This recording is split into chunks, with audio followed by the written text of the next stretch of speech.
There's one thing bad about her, I ain't found it yet. What it is my woman can't do, can't be done. If there's ever been a darling, I've got one.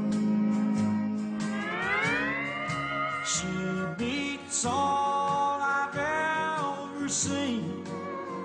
She's the champion of our team. What my woman can't do can't be done.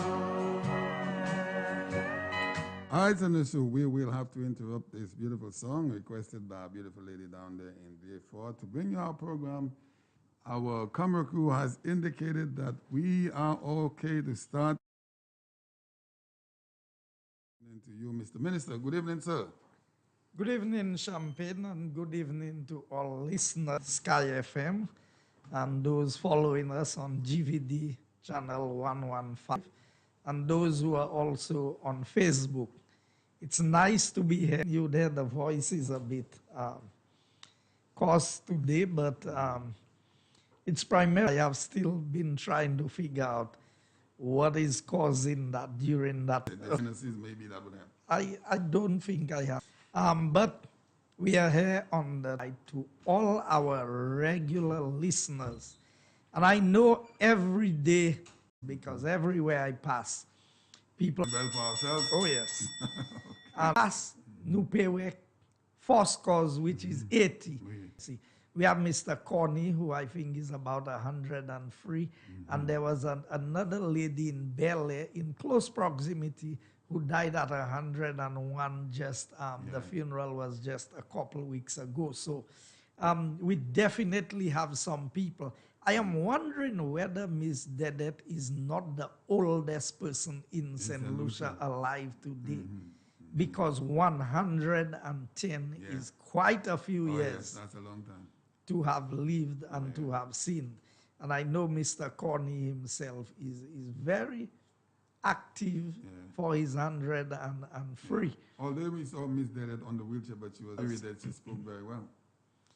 So I just wanted to take this opportunity. We've had a sad weekend, Champagne. We've had a few shootings. We had a family, the Felicien family from Tuapito, who lost a loved one as a result of a shooting incident. We have the secretary of the Grosile Minibus Association, who also lost her life on the bus stand. To her family from the Kako community, we extend our sympathies and our condolences. These are very sad times, and I am hoping that better sense will prevail as we move ahead and we try to move away from these criminal activities and focus on things that are more positive. Champagne, we had the budget, well, the first round of the budget, which dealt with the estimates of revenue and expenditure of the government, and we had a good couple of days in the Parliament of St. Lucia.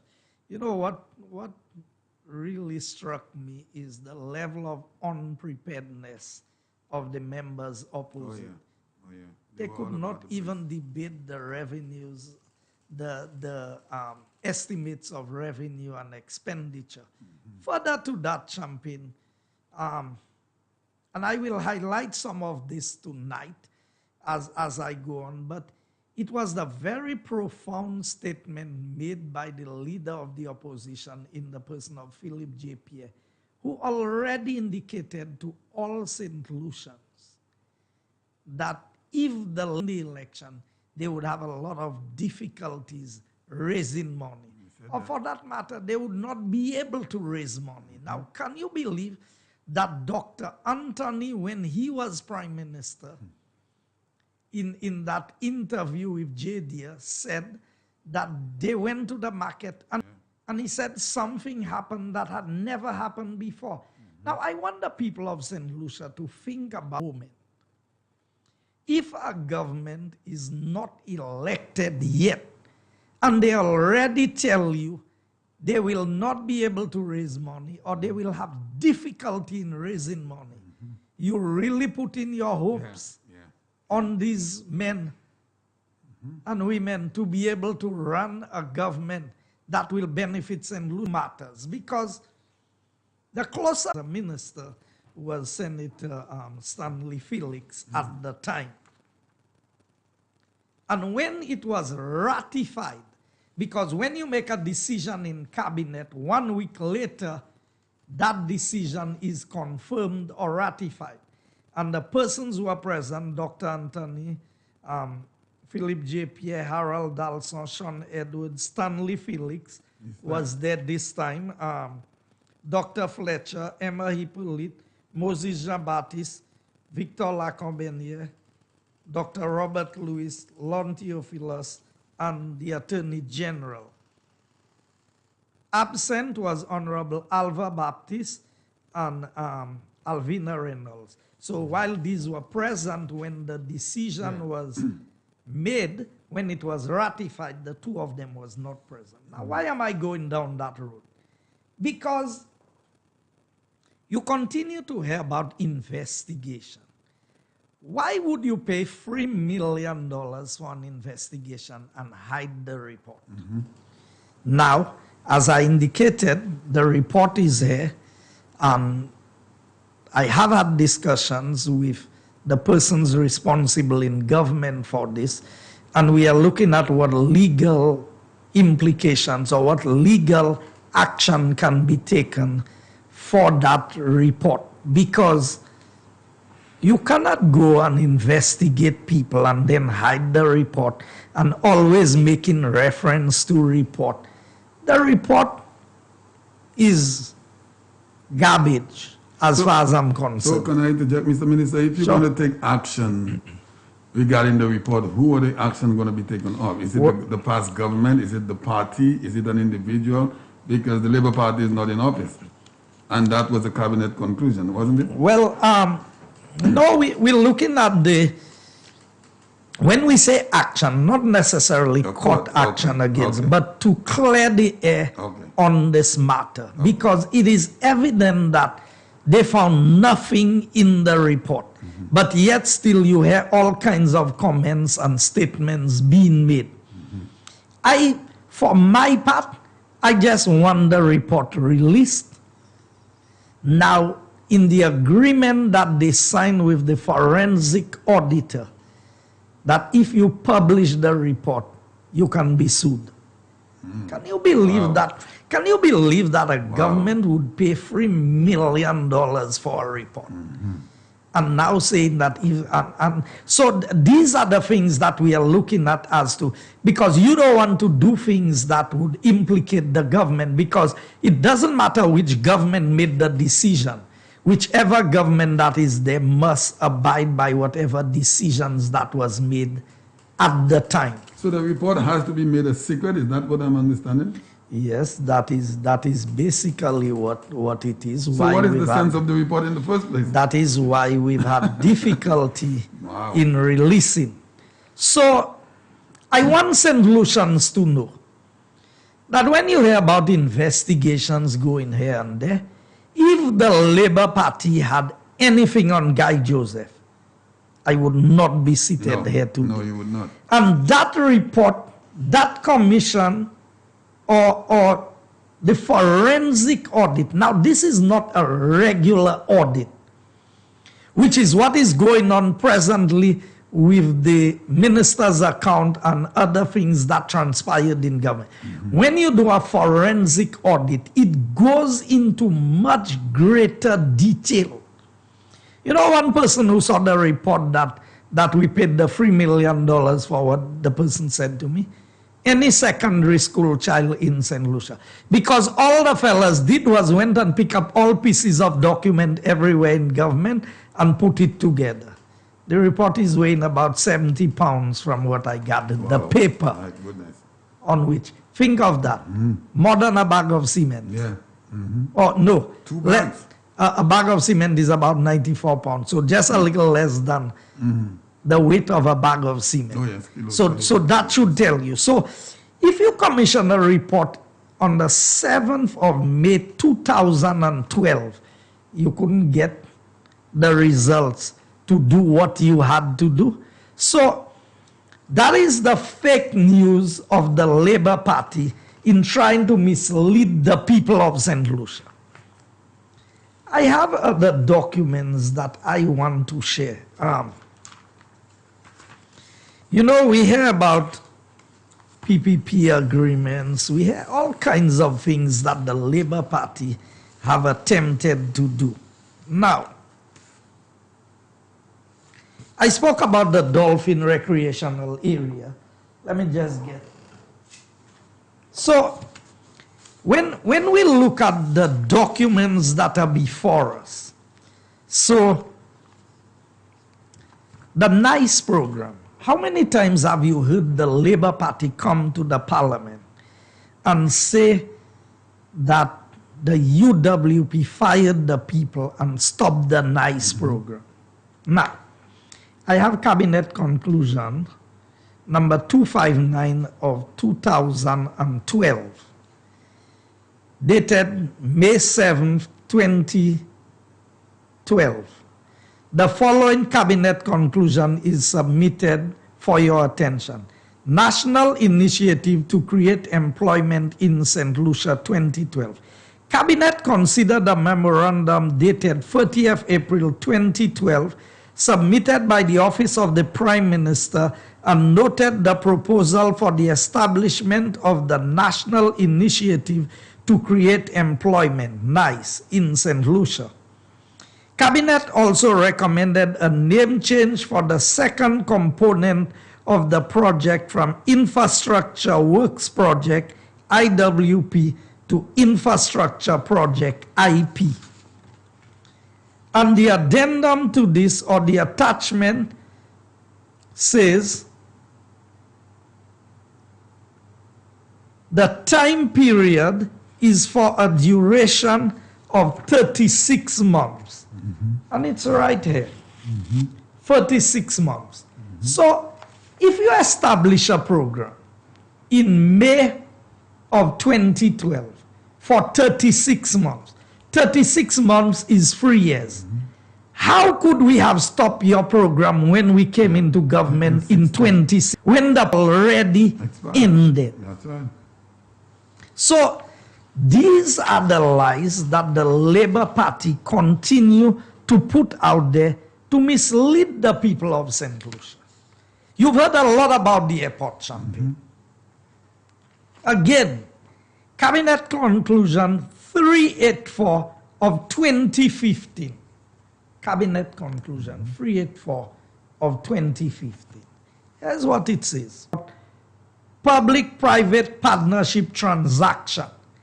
Cabinet considered a memorandum dated the 2015 and noted the intention of the Minister of Infrastructure, Port Services and Transport to accept the recommendation of the Council of the St. Lucia Air and Seaports Authority to increase the airport service charge to facilitate the Uranora Airport public-private partnership transaction as follows. An increase in the airport service charge in the amount of $30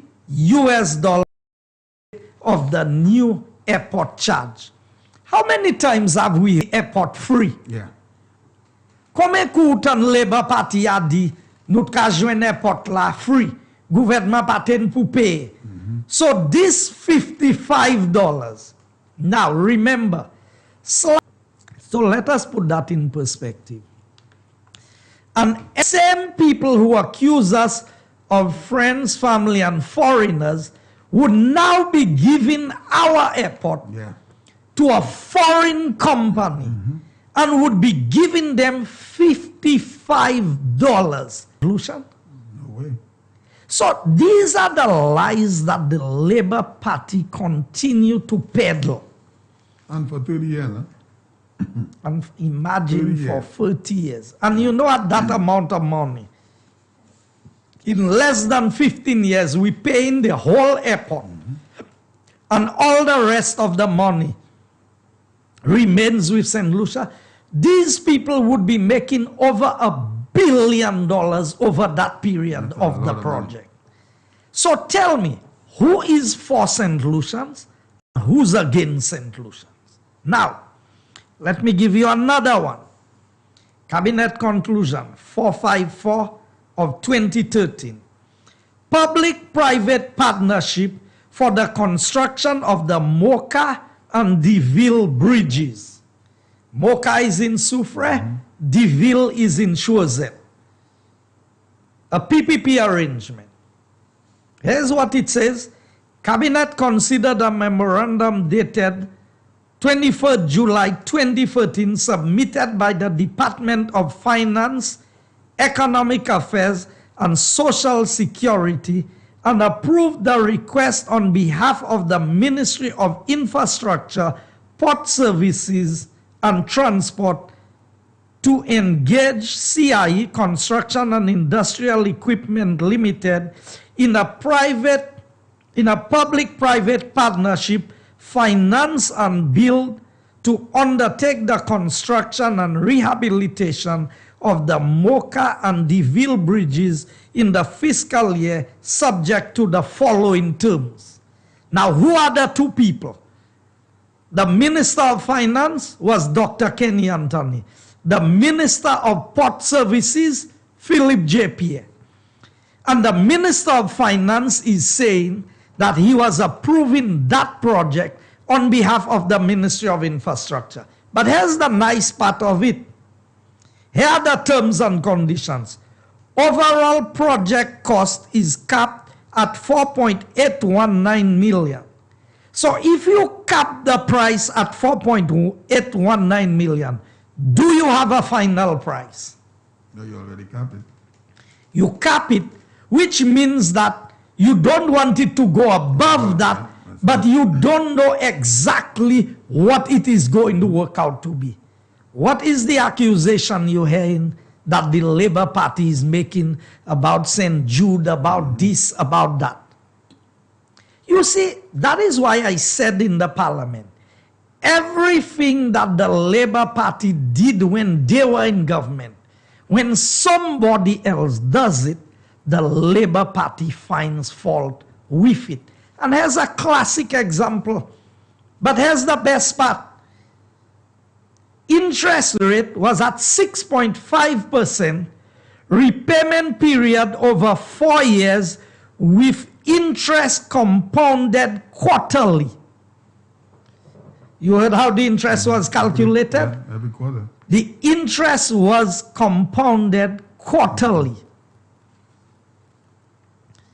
Repayment would begin on the 1st of July 2014 or 3 months after following the takeover certificate, whichever was later. Cabinet also approved on behalf of the contractor 100% waiver of import duty on material imported or purchased for the implementation of the project. Cabinet agreed that the Prime Minister at the appropriate time will seek the approval of the Parliament on this matter. So this thing about PPP and interest payments and this and that's not anything new. We are paying projects that was done and in the budget estimates that we just passed there. They have roads in Labrie and Buns that was done under the same arrangement that the Labour Party did, the Bellevue, the St. Jude, remember the section from Clark Street in Vieux-Fort? A number of projects that they did, we are now paying. So this is not anything new, contrary to what you'd hear them say. Now,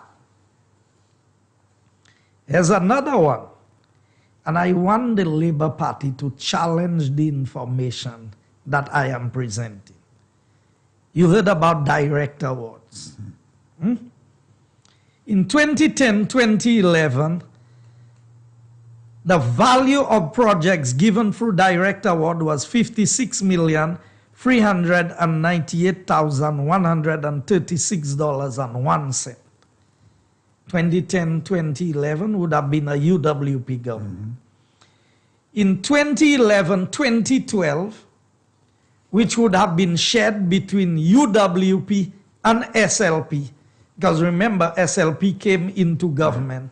And remember, it was after Hurricane Thomas. So you would have had a lot more direct awards because a lot of the works that was done during that time, rehabilitation works, you couldn't go and value the work to issue a contract. Most equipment was paid on hourly rate. So you had 176,834.47. In 2012-2013, the Labour Party gave 51,512,536.32 in direct awards. In 2013-2014, they gave 95,656,403.96. In 2014-2015, they gave 92,024,346.75. In 2015-2016, they gave 46,101,143.73. In 2016-2017, who was in government? The UWP. You know how much direct award was given? 24 million. Only. Yes, that's the lowest number. $463,409.53. And in 2017-2018, 67,544,523.98. Now, I'm highlighting this to show that when you hear the Labour Party will come and cry about how much direct award was given and this and that, the records are there to show that the Labour Party has been deliberately misleading the people of St. Lucia and giving false information to mislead people. I will highlight another one for you. That is in relation, and I want the people of St. Lucia to pay attention to this, because we are coming into the election season. Whatever day the Prime Minister decides to call the election, the future of St. Lucia is dependent upon whether people vote. If they choose to vote for a government who already, they could not raise money when they were there, and they have already indicated that they will not be able to raise money. Now, I want to highlight a couple of things for the people of St. Lucia to see. The public debt of St. Lucia. And I have my papers there, but I will just run through it. In 2012, the public debt was at, we'll round off the figures, 2.6 billion. In 2013, it went to 2.789, which means it went up by about 150 million. In 2014, it went to 2.869 billion. In 2015, it went to 3 billion. Now, that's up to 2015. In 2016, it went to 3.71 million. In 2017, it went to 3,177 million, which meant that between 2016 and 2017, the debt only grew by about 106 million. And that's under the United Workers Under the United Workers Party. In 2017, 2018, it went to 306 3 billion. 3,306 million, which if you subtract that from that, you'd get about 200 million. 7, yes. 177. No, it's about less than 200. About 113.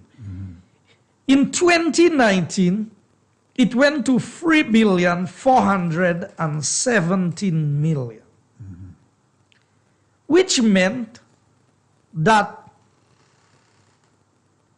the debt did not grow by the alarming numbers that the Labour Party is trying to make the people of St. Lucia believe. Basically, you inherited a 3-point-something billion, and in 3 years, you only borrowed it by about 2 or 3 billion. So when you hear they tell you, we borrowed $1 billion. Yeah. If we borrowed $1 billion, why isn't the debt $4 billion? It should be 4 billion. Huh? It should be 4 billion. Because they continue to mislead. You can try connaître Jean cette lisi. Si you can dit that nous ja prêté passer $1 billion qu'on nous a gouvernement. Nous, là nous venons gouvernement en 2016, dette là te 3 billions 61 millions. 3 billion 71 million. En 2019, c'est by l'année passée, because nous avons joué en 2020, là nous avons un budget là, là nous jouons Economic and Social Review. Il monte pour 3 billion 417 million. So, là vous regardez haussement dette là. Et durant ça, nous-mêmes j'ai payé à peu près $190 million à sous dette Saint-Lucie. So, c'est dette qui doit dat nous payer. So, moi vle Saint-Lucien comprendre. Là nous parler about qui moun qui sa manager en économie. C'est ça nous ka parler about. Now, on regarde revenue. Revenue, c'est qui autant l'argent gouvernement a amassé. En bas Labour Party, between 2011 and 2012, half Labour, half Lambo, nous massé 764 million. C'est Saint-Lucie, en l'argent tax revenue. 2012-2013, 758 million. Où est ça qui fait là? En 2011-2012, nous avons 764.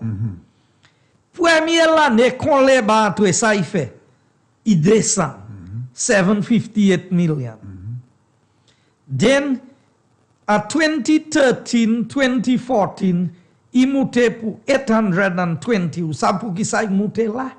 C'est les VAT à 15%. So the tax revenue went up to 820 million. 2014-2015, it went to 872, and 2015-2016, it went to 934. Now let's give them, because soon they call the elections just after budget. So 934 was where they were.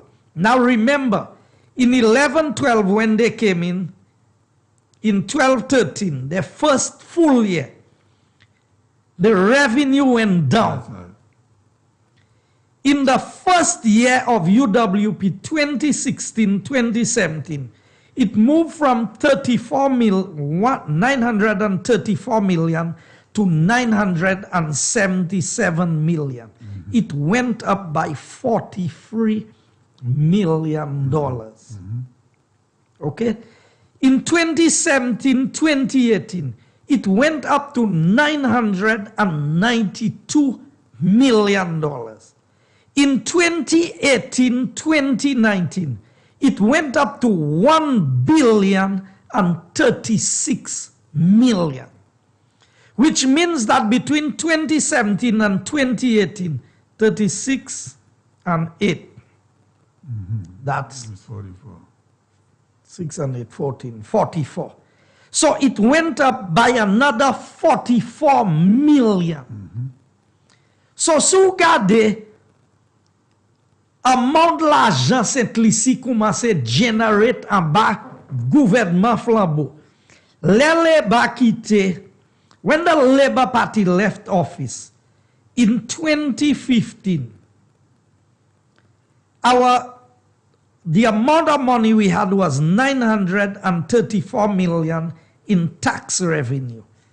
By the time last year, in 2019, not 2020, 2019 financial year, we collected 1,054,000,000. Now, if you take it from where Labour Party left off,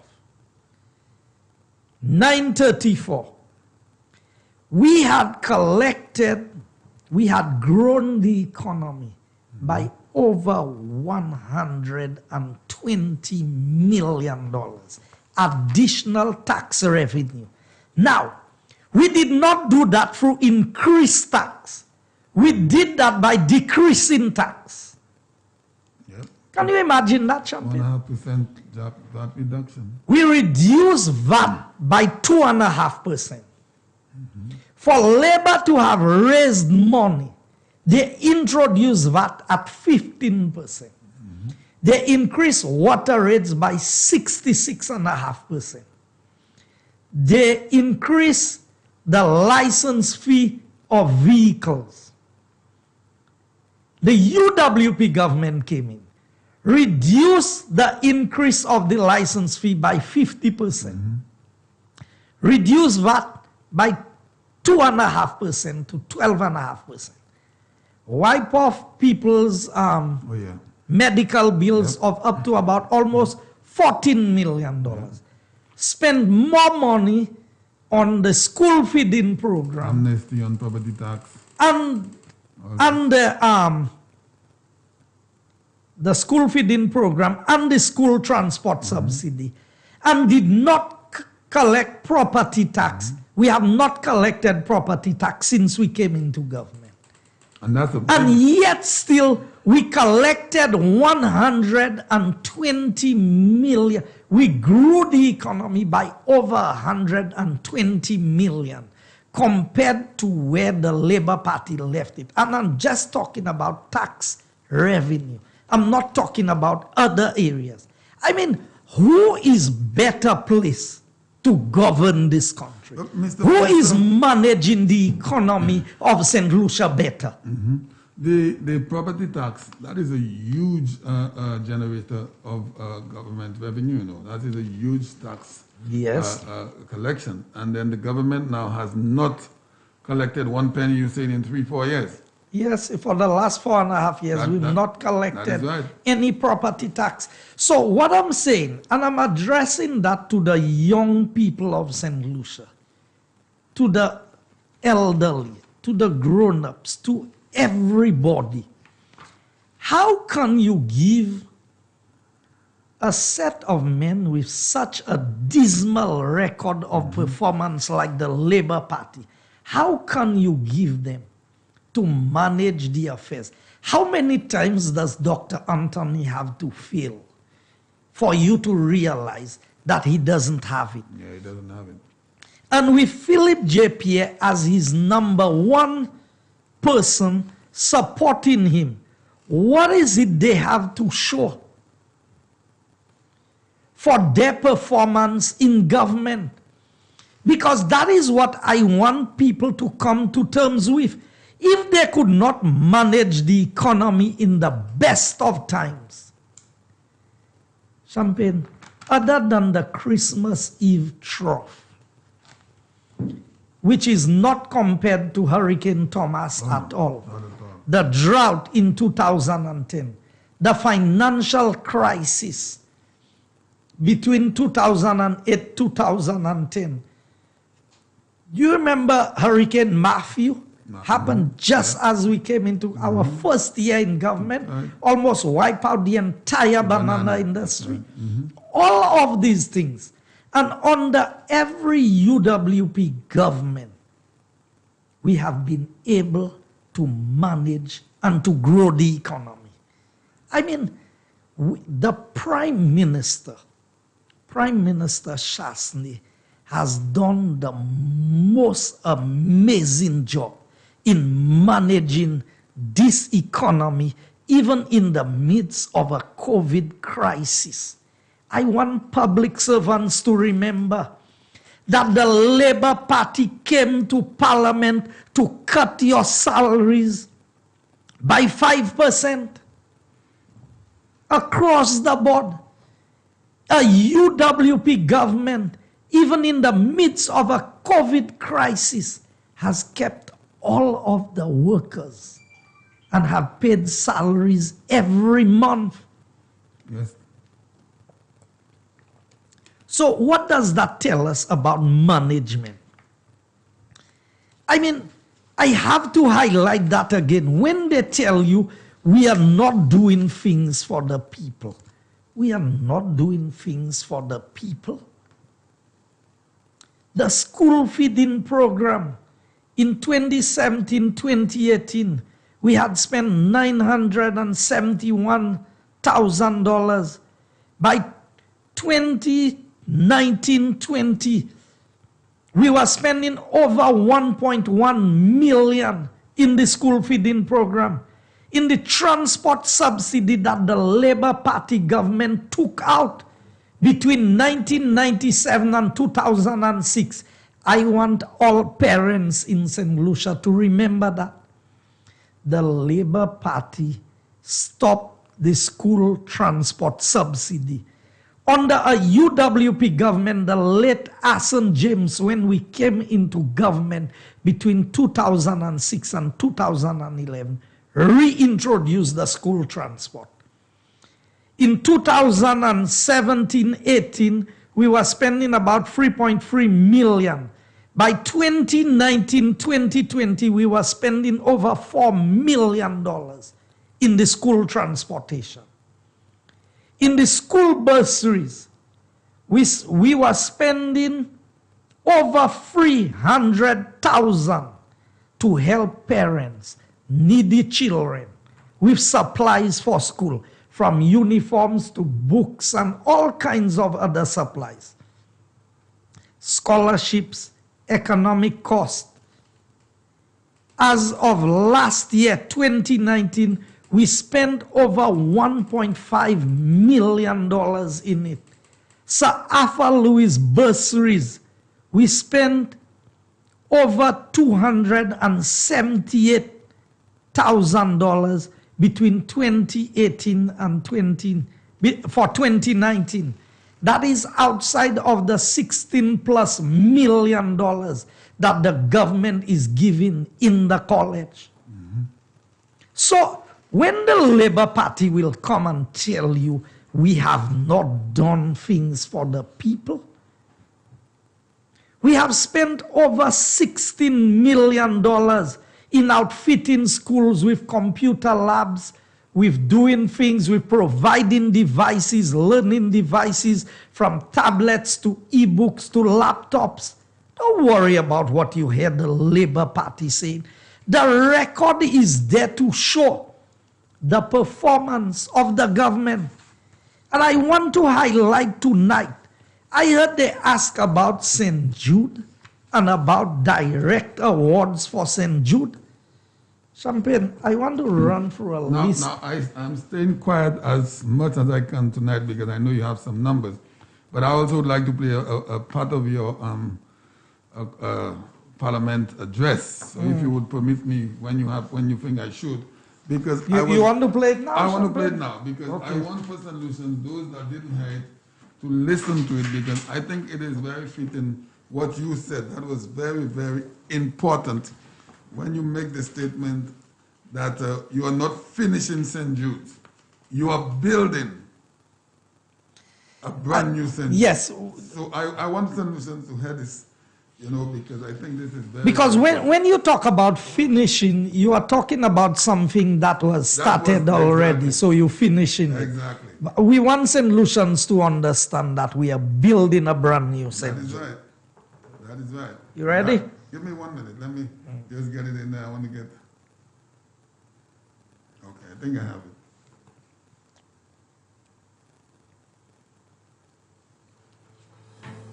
The member for Beaufort South asked me a question. He said he's concerned about the cladding of the project. And then, so here's what I will say to the member, as much as time permits. This is an integrated building system, and it is fireproof. It meets the codes, international codes, to be fire-resistant material. So for in our palace, in our everyday language, we use cladding. But that is not the normal cladding that we are used to, where you just put a facing on a building. That is specialized material designed for that. And there are many benefits in mold, controlling the growth of mold, seeing that this is a problem. And it is internationally certified by underwriters laboratories. And so I just want to allay the fears of members and to say that the building does not have DCA approval is wrong. You are the one who started the building, who hadn't. Y'all did not even submit a plan for St. Jude to DCA, far less to get approval. We have approval in phases.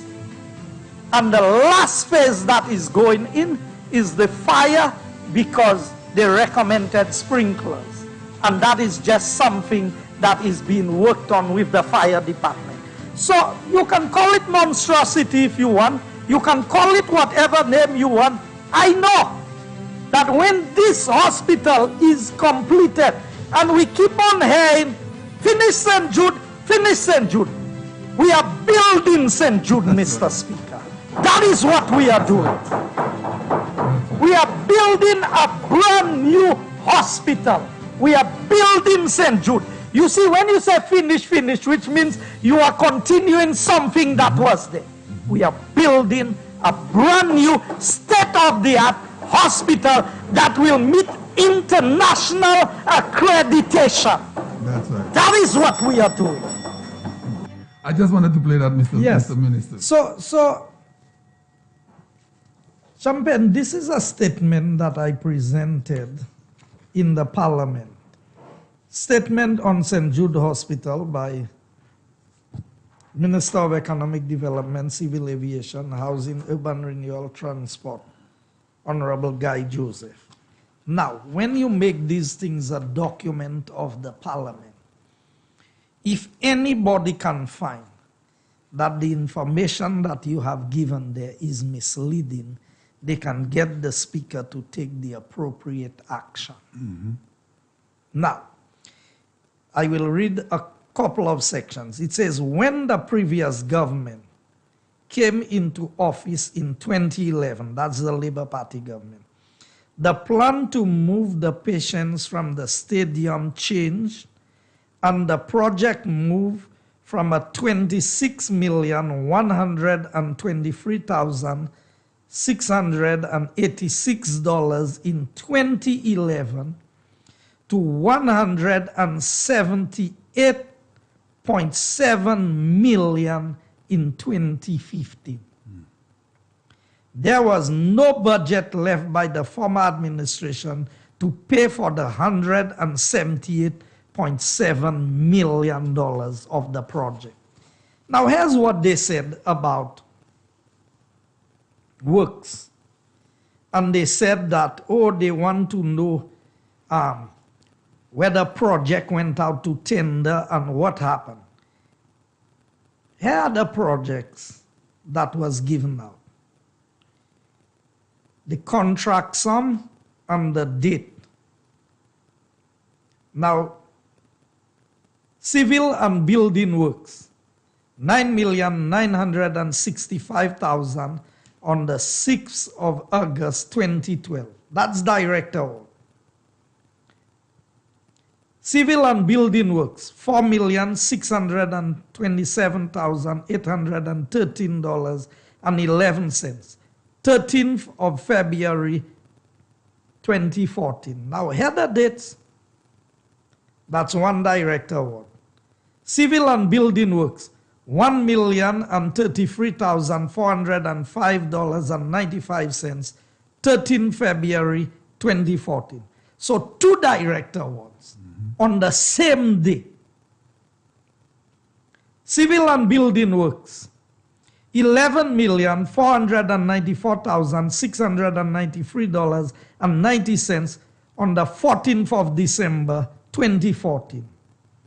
Civil and Building Works, $18,509,597.30, 14th December 2014.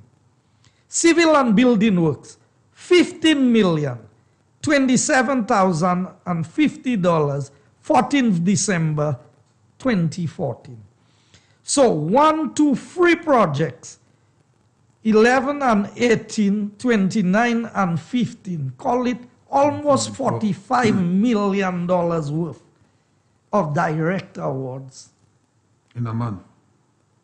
In the same day. In the same day. 14th December, 14th December, 14th December. So when the Labour Party will come and tell you about who did this and who did that, we can account for everything that we have done. They talk about consultancy, and they want to know the whole Ministry of Health has consultancy fees. And the consultancy fees has more to do with things like consulting physicians and all the people who work within the hospital sector who are not employed but come and provide services as consultants, whether nurses, doctors, whatever. 2 consulting service agreements were signed between the government of St. Lucia and the client. Contract number 1 was signed in 2010 by the UWP administration, and contract number 2 was in 2014 by the SLP administration, respectively. Contract number 1 was increased by $4.2 million between July 2012 and 2013. You heard this? Mm-hmm. So the Labour Party, when they came in, increased the contract by $4.2 million between 2012 and 2013.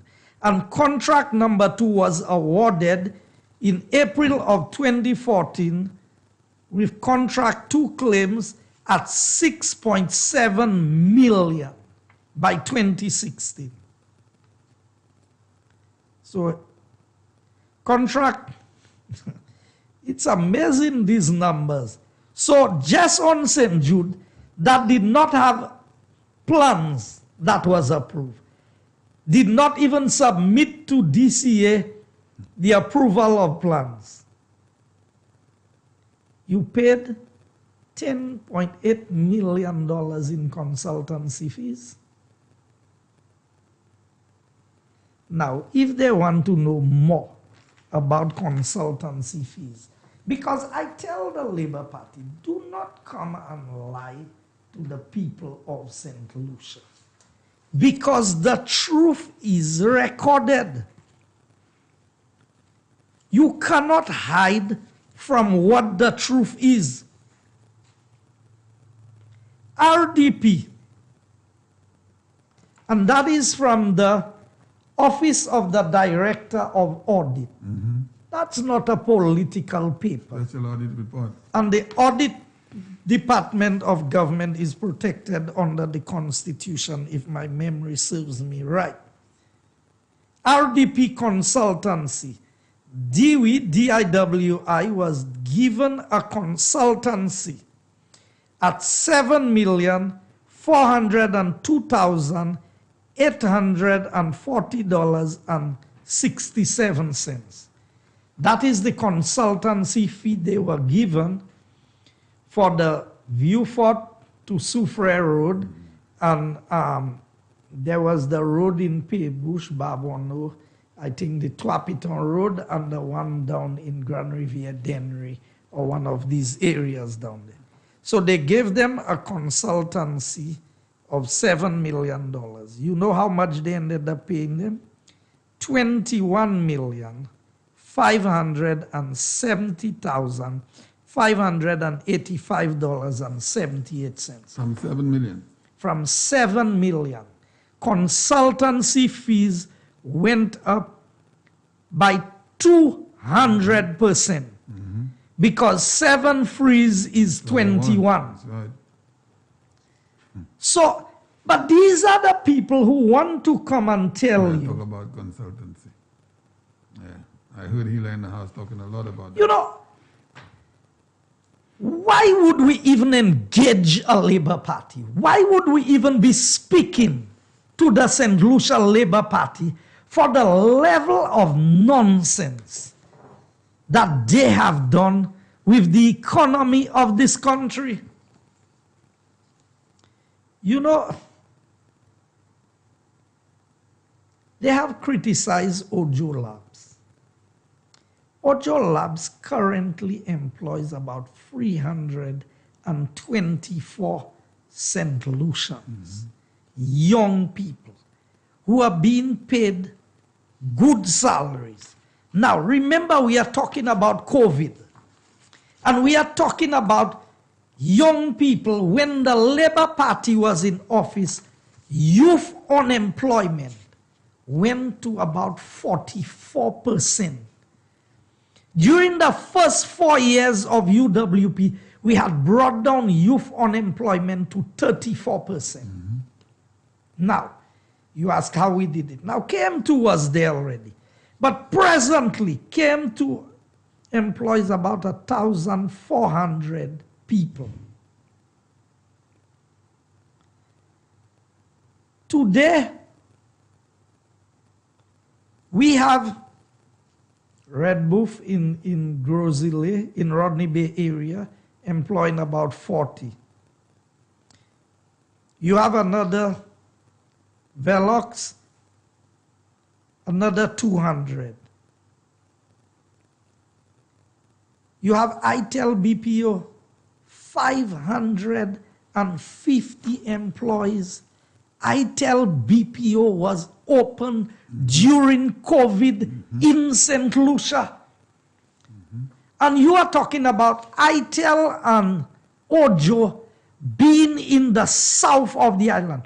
Do you know that there are people leaving Castries to go to work in Vieux-Fort today? Every day. Every day. Talking almost 1,000 people between the two. And as we speak, Champion, you've been at the airport for all of those years. From the time the manufacturing things went down in Vieux-Fort, the Labour Party built a free zone. I think they were the ones, if my memory serves me right, who built the free zone. Yeah. The free zone was never fully occupied. A lot of buildings remain abandoned in the free zone. Since the UWP came into government, even in the COVID environment, you cannot get, there was an investor looking for a building in the free zone. I called on Mr. Jean-Pierre, who's the chairman, I think, of the board for the free zone. Couldn't get one. Nothing available. Everything is taken. Even in the midst of COVID. Yeah. What does that say? I mean, who is best placed to manage the affairs of this country? And that is what people need to come. All of these buildings that was closed. You look at these buildings. I went to the building where Ojo Labs is today. That building was a abundant for more than 20 years. The one where I tell BPO is on the new one that has just been outfitted for them. You're talking about another few hundred jobs coming in the South. Now, I did promise that I would come and give you the numbers of the people who were employed at the horse racing track. But I have not followed up on this. I expect to be able to do this because at the end of the day, we must come to understand. We are not just talking. The evidence is there to show what we are saying. We are not just saying that we create short-term jobs more than the Labour Party, but we are creating long-term employment. Now, I want to highlight this, and the PM said it in his speech.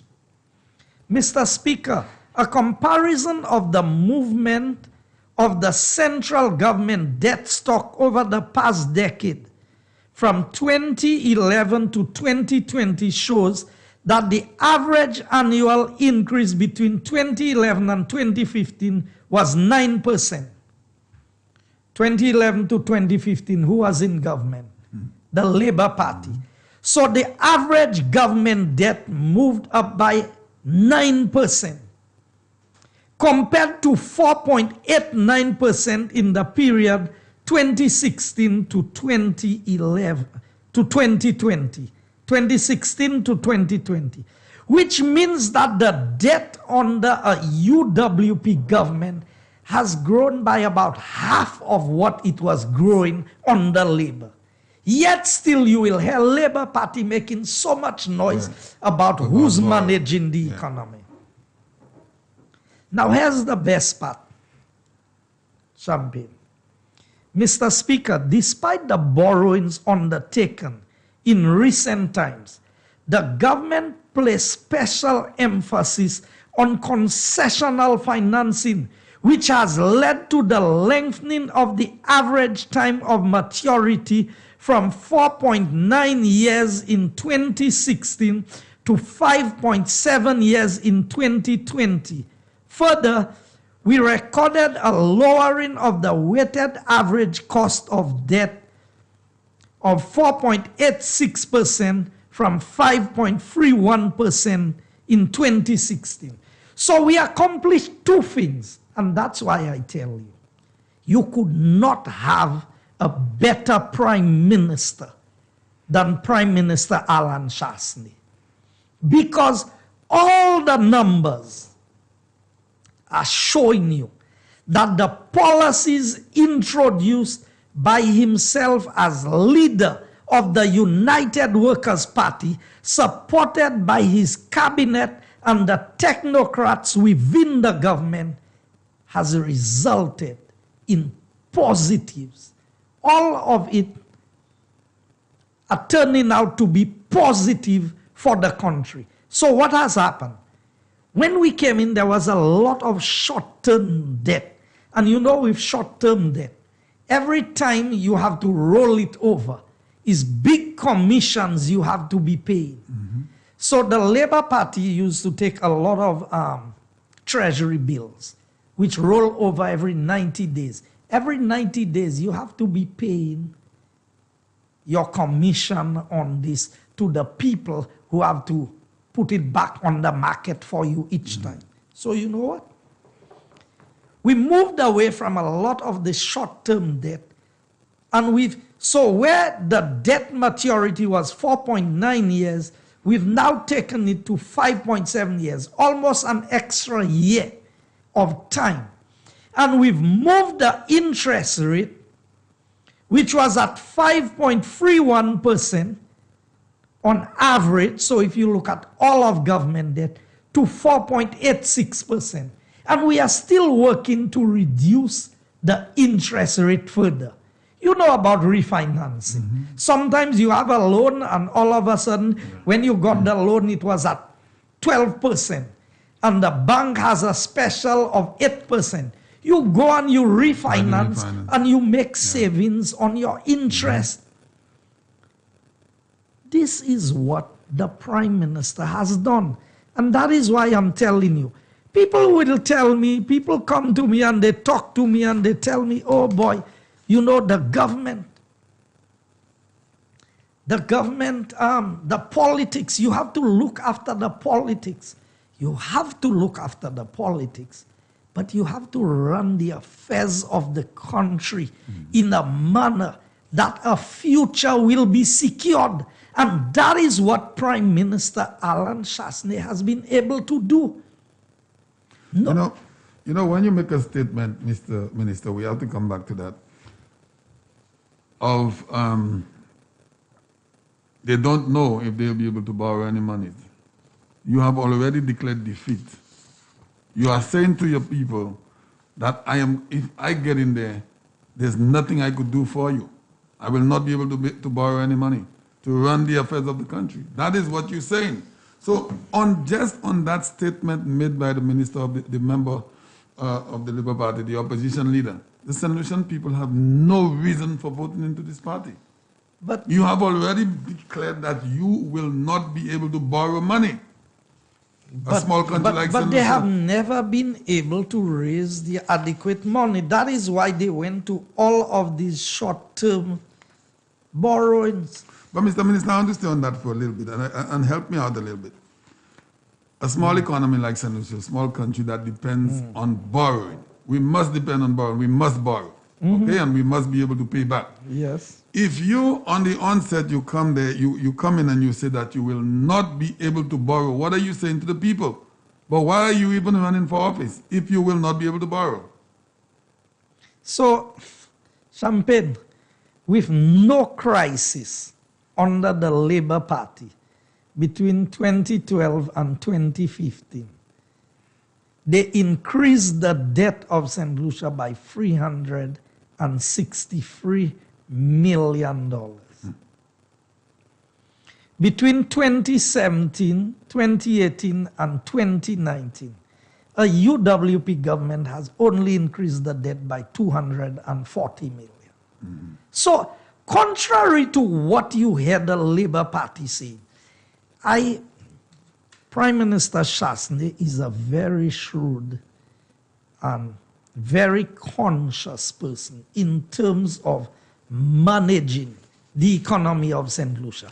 Now, you know, what took me aback a bit was Dr. Anthony's focus on the Ministry of Home Affairs. Yes, I saw that. That was and it is evident that Minister Herman Gill Francis is creating some serious discomfort for Dr. Anthony. And I think for the first time in a long time, we have a very serious candidate putting up a very serious challenge to Dr. Anthony, the incumbent in Vieux-Fort. And it is clear. You can see that the Labour Party is under immense pressure. When you look at what Mr. Vincent London is doing in Vieux-Fort South, in Vieux-Fort North, in terms of the impact that he is creating as a candidate. I don't like to make predictions in elections. I like the electorate to vote for the people that they are comfortable with. But for the first time, Vieux-Fort is seeing some light. Vieux-Fort is seeing economic activity that it never saw before. I mean, Choiseul is a foregone conclusion. Soufrière is a foregone conclusion. Ancillary Canaries. So it is clear the seeds that are coming home to the United Workers' Party come the elections. But I have my eyes on Vieux-Fort North, Vieux-Fort South. I believe that with the level of economic activity and with the strength of these candidates that we have there, not that the other, I'm not downplaying any of the other areas. I'm just saying because the focus is on Vieux Fort. Because Vieux Fort is our second town. Vieux Fort was supposed to be the new frontier. And I saw it. If it took a prime minister 17 years to give the people a square that they were asking for, and I want the people of St. Lucia to understand, if you have no plan, then you plan to fail. That is what is said. Now, I want to bring them back, and I want to remind them, St. Lucia National Plan, back in 1977, UWP government. I must bring the other one that was developed in 2006 by Sir John. 2006, you remember we had done the master plan development. It's a big book, but I will bring it. A UWP government comes back and we put a medium-term development strategy. We have a plan. We are not just there, just doing things. It is clear that COVID has caused some problems. People are struggling. These are difficult times. And in no way are we saying that we have accomplished everything that we wanted to accomplish. But can you imagine if we were not the ones in government? If the Labour Party could not manage in the best of times, you think is now they would be able to manage? You know, I heard the member for Castries South speaking about the vaccines. And under Labour Party government, they would have gotten the vaccines way ahead of time and all kinds of stuff. I couldn't even understand what you were trying to impose. They would have gotten the vaccines way ahead of time, a Labour Party government. That's what he said. Whenever Labour Party is in opposition, they can do everything. It is when they are in government, they can do nothing. So that is why you have to leave them in opposition. Because that's where they can do everything. Now is in their imaginations they do things, you know. They cannot do things in reality. So in their mind, they have a plan. So they have a plan to invest. They had a plan to invest 100 million immediately. It took them 5 years. They couldn't invest the 100 million. Today, they're telling you they'll spend 120 million. But in the same breath, they are telling you, we don't think we will be able to raise money. So if you cannot raise money, so will they come and tax you? Can you imagine that even the Labour Party admitted that they realized that there are no new taxes in the budget? Can you imagine a UWP government for 5 years of government in office, in the worst of times? Tell me what new taxes this government has imposed on the people of St. Lucia. There's none. People need to take a minute to think about that. There's none. Moi vle tout moun set lisi pour un moment e kachile. Gouvernement flambeau en bas Prime Minister Alan Chasney. I ka ale a sou 5 l'année nou en gouvernement. Nou baisse privat. Nou baisse pri licence machine. Puis gas pli bon marché en bas flambeau parce iteye en bas leba. Seul taxe qui te mette c'est $1.50 à sous gas là et nous ka wè quantité chimie qui ka ranger en Saint-Lucie as a result of ça. What is it that so property tax pour 5 l'année ou pour ni pour payer taxe pour caillou ou changer en balé ba parti ou te ka vin misire caillou. Et que tu as valé à souy, et qu'à vont Bilbao pour dou combien l'argent ou kay ni pour payer. Pour 5 l'année à gouvernement flambeau, j'abay tout moun Saint-Lucie en soulagement à sous property tax. Now we need to take a minute and just think of something. If the opposition leader has admitted that they will not be able to raise money, where you think they're going to try first to try to get money? Pass the property tax lah. Every time Labour Party is in office, you remember when they came in the first time, they raised water by 100%. They came back, they raised it by 66%. Yeah. Tell me when under UWP government the price of water was raised. I don't remember. And then the levy as well, 10%. St. Lucia, you have to listen to this, you know. Mr. Minister, I want you to take a moment on that. If the guys are admitting that they will not be able to raise money, the money that they will be able to get anywhere is on the poor people, but the citizens of the country. But I am telling you, their proposal, from what I'm seeing and the discussions that are taking place, is they want to bring that back up to 15% and to increase it. And I said that to people. They are saying that they are going to eliminate some tax, income tax. Now let me tell you something. Anybody who's making 18,000 or less is not paying income tax. And the Prime Minister wants to take it to over $25,000. Prime Minister Shasne wants to take it that anybody making less than 25,000 or thereabout will not be required to pay tax. Income tax. So put that in context. But Labour Party now want to remove tax, but they want to increase VAT. Now think of it that way. Already, all of the things that do not have VAT on it, they will have to put the VAT. That's right. For them to do that. So, Kogainla is the poor people that will still squeeze. So, obviously, the formula is not going to work. No. They want to keep you poor. I think we can open the line, Champagne. I want the people of St. Lucia to know. And I didn't focus too much on Castries Southeast tonight because we just came out of the budget, and by the next presentation, I will be making a lot of my stuff in my constituency. There's quite a bit of work happening. The Labour Party continues to peddle lies and propaganda. Can you believe that the Labour Party is opposing a road that was done for the farmers in Sandife? Yeah. We have opened up our lines, and we do have two numbers you could call in, 4850931 and also 4560931. A special good evening to you. Hello?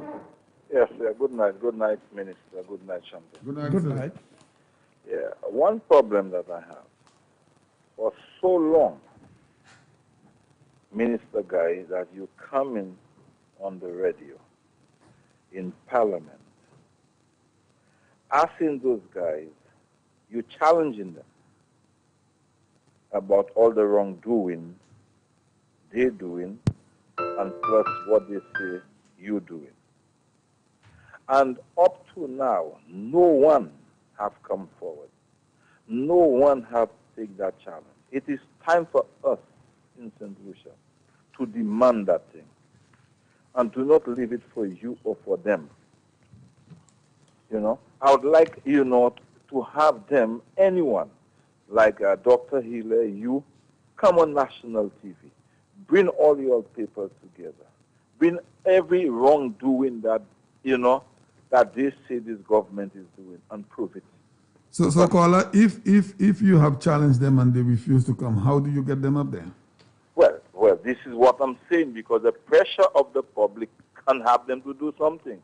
Because you kept on saying in Parliament, where when they challenge the minister or the Prime Minister, nobody can say anything. In Parliament, you can't take them to court. You see what I'm saying? This is the law that I heard, that probably you know. But the point I'm giving to you, why staying there and not coming forward? And the minister, you said something about Dewey.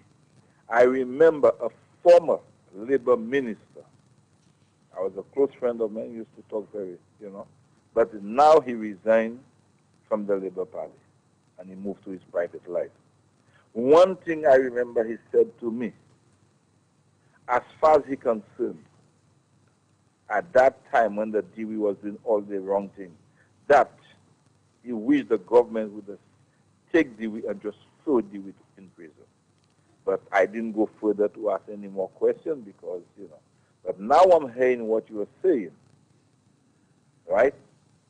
It put in a very strong stamp on what that happened with crossover run in this country. But the point I am, yeah, go ahead. I was saying, you as a citizen caller, maybe you could put a request out there and ask them to come and have that debate, because the minister have put it out there on numerous occasions. So let me say here, caller. Yeah. You always had the Labour Party accusing us of friends, family, and foreigners. I want a St. Lucian, or I want a media house to go and ask them, the money that they paid for Friendwell, why was the company named Friendwell? Why was it Friendwell? Friendwell, okay. And you can check when that company was registered. And let me read a quotation here from the Sir Fenton Ramsahoy report of May 6, 2009. The money was paid for Friendwell. Okay, so let me take it before that, because you have to get the essence of what the government did. All right. The procedures which was followed subsequent to the development and concession agreement of 17th December 1997 led to the loss by the government and people of St. Lucia of the monies paid in respect of the debt of Friendwell Limited. The government received no equity in Pigeon Point Hotel Limited, and under the documents presented to the commission, it was entitled to none. So it basically saying that the government paid money for Friendwell that the government should not have paid and received nothing for it. It says the government did not pay any debt. The government did not pay any debt in the sum of $12 million US plus the interest for Pigeon Point Hotel Limited. Now, all that time you are hearing they saying, we paid money for Hyatt, Rochamel. Rochamel was the construction company. Okay? So here's what the report says. The government did not pay any debt, or the debt in the sum of $12,750,000 US plus interest to Pigeon Point Hotel Limited. The money was paid for Friendwell. As a result of the manner in which the transaction was done, the government had no recourse in equity against Pigeon Point Hotel Limited because it did not as a guarantor pay Pigeon Point Hotel's debt. The government had no agreement with Friendwell Limited whereby the cumulative preference shares purchased by Friendwell Limited from Pigeon Point Hotel Limited could be claimed by the government from Friendwell Limited. The shares so purchased have remained with Friendwell Limited. No shares were passed by Friendwell Limited to the government and people of St. Lucia. So the government of Kenny Anthony and Philip J. Pierre came to Parliament, passed the legislation, and went ahead and paid money for Friendwell. Now, if that money had been paid to the hotel, Pigeon Point Hotel, then government would have acquired shares. Why did they go and pay for Friendwell? And who was Friendwell? But today you had them in the parliament, two leisure, friends, family, and foreigners. Yeah. So who is Friendwell? Yeah. And what was the purpose? Okay, but the other thing before I leave, the other thing I am looking at, HTS have some good talk hosts there, good editors. What I am saying, both DBS and HTS, for the sake of the people of St. Lucia, I'm begging them, please make the research. If you saying things that is wrong, please, they can bring it out. Let us know how much Mr. Minister Guy Joseph is lying to the public. I'm sending that invitation to all the TV stations, all the good editors, that they are brilliant when they get the platform without anyone challenging them. Now there is a challenge there to them. I would like them to challenge you. Come out. Let us know. Take it, because they're supposed to represent the people. All right. Right? They're supposed to do so, and I would love that to happen. And I'm begging them. All those from HTS, DBS, all the rest, I would like them to challenge you if they would grant us that favor in this country. Thank you, sir. Thanks a So lot. before we take the next call, Champagne, I need to read that because I want St. Lucians to hear what I'm saying. It was suggested to the commission by Mr. Astefan, counsel for Dr. Kenny Anthony, that the shares, when purchased by Friendwell Limited, were charged to the Royal Merchant Bank as trustees for the government of St. Lucia. There is no document in the whole transaction which bears this out. So was Astefan speaking the truth? Then he goes on to say, there was in writing a charge on the shares which Friendwell Limited purchased with the loan monies, but that charge was in favor of the Royal Merchant Bank as lender. The Royal Merchant Bank had the right to take action to enforce the charge on the shares, but it was not obligated to do so because the government of St. Lucia paid the debt and freed the shares of the charge, leaving Friendwell Limited with unencumbered cumulative preference shares in Pigeon Island Hotel Limited.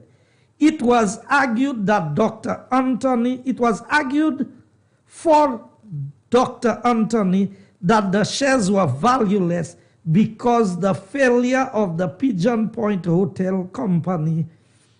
But whether the shares was valueless or not, the government of St. Lucia received none. The money was paid to settle the debt of Friendwell Limited was a loss with the people of St. Lucia bore without compensation. So a Labour Party government led by by Kenny Anthony and Philip J. went into a transaction. A man went and buy shares in a hotel, went and take a loan from a bank to buy the shares in a hotel. The government had nothing to do with that. Then the government came in, went and paid the shares for the man or the company, Friendwell, and left the shares with Friendwell and took the taxpayers' money in St. Lucia to pay the debt. And today you all want to come and talk about friends, family, and foreigners. And who was the bank? The Royal Merchant Bank of Trinidad. Mm-hmm. Yeah. Let's go back to the I see a link there. Thanks for holding, caller. Good evening. Hello. Yeah, good night. Good evening. How are you, Champagne? Hold on. Good evening. Yeah, how are you doing? I'm doing good. Good evening. Okay, good evening, Minister Guy. Good evening. Good evening. Now, I just wanted to say that you should make a comparison between the Labour Party in 2010 national debt and the UWP 2015. The Labour Party 2015 national debt and the UWP 2010 national debt.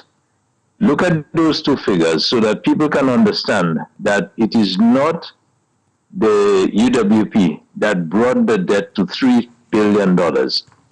that's what the Labour Party is banking on, because at some stage, somewhere along the line, they're saying it was 2 million, and now the UWP has that 2 billion, and now the UWP has theirs at 3 million, 3 billion. Mm-hmm. That's why they're saying that the debt has gone up by $1 billion. Mm-hmm. What you have to do is to show the debt under the UWP at 2010 and under the Labour Party at 2015. And then the people of St. Lucia will understand how it jumped by $1 billion. Okay, caller. Okay? And I'll listen to you on the TV. Okay, Yeah. so caller, officially in 2010, the national debt stood at $2,115,000,000. In 2015, it stood at $3 billion. In 2019, it is at $3.4 billion. So they brought it up by 1 point something billion. So if you look at from, because it's better to take it from 2011, yeah. $2,358,000,000. That is where it was in 2011. By 2015, it had gone to $3 billion, which is an increase of just close to $700 million between 2011 and 2015. Between 2016 and 2019, it has gone up by less than $350 million. And that year was shared as well, in 2016. Yes. Yeah. All right, thanks for holding, caller. Good evening. Good evening. Yes, sir. Good evening, my minister. Good evening. How do you do? I'm doing all right. How is the family? An extended family? Good, good. Okay. Again, I was impressed at your contribution in the House. You put them in their place. Thank you. Continue to do good work. I'm depending on you. That means a lot to me. Well, it's the facts that put them in a bad place and their performance, you know. If somebody do good, you can't make them look bad, you know. Yeah, I admit. So they make themselves look bad. Yeah, I just highlighted it. Yeah. And in the manner which you highlighted it, Thank you. it has the impact. I have some questions in connection of what Dr. Kenny Anthony said in his contribution. He said that the electrical was not approved by the DCA, but I know the electrical have to be approved at infrastructure inspectorate or the electrical department. The electrical engineer have to certify that. So let me just highlight something to the people of St. Lucia. And we continue to fool ourselves into believing that we have all of the expertise that are required to do everything. When the OKEU had to be built, find out what the mechanism was for the approval, and you would know. Now, I'm not putting down anybody. How many times would you build a hospital in a country as small as ours? What is the level of expertise that we have? Now, why am I saying this? Because the designer for the project, apart from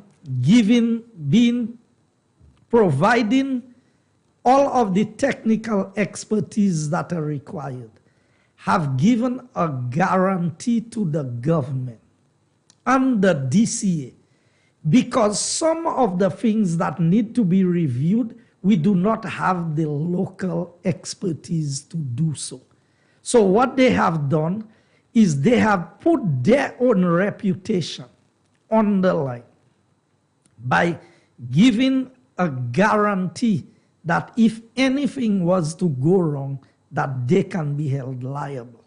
Can I say something there? Yes. I know for the electrical and the mechanical, I think the St. Lucian we have doing that.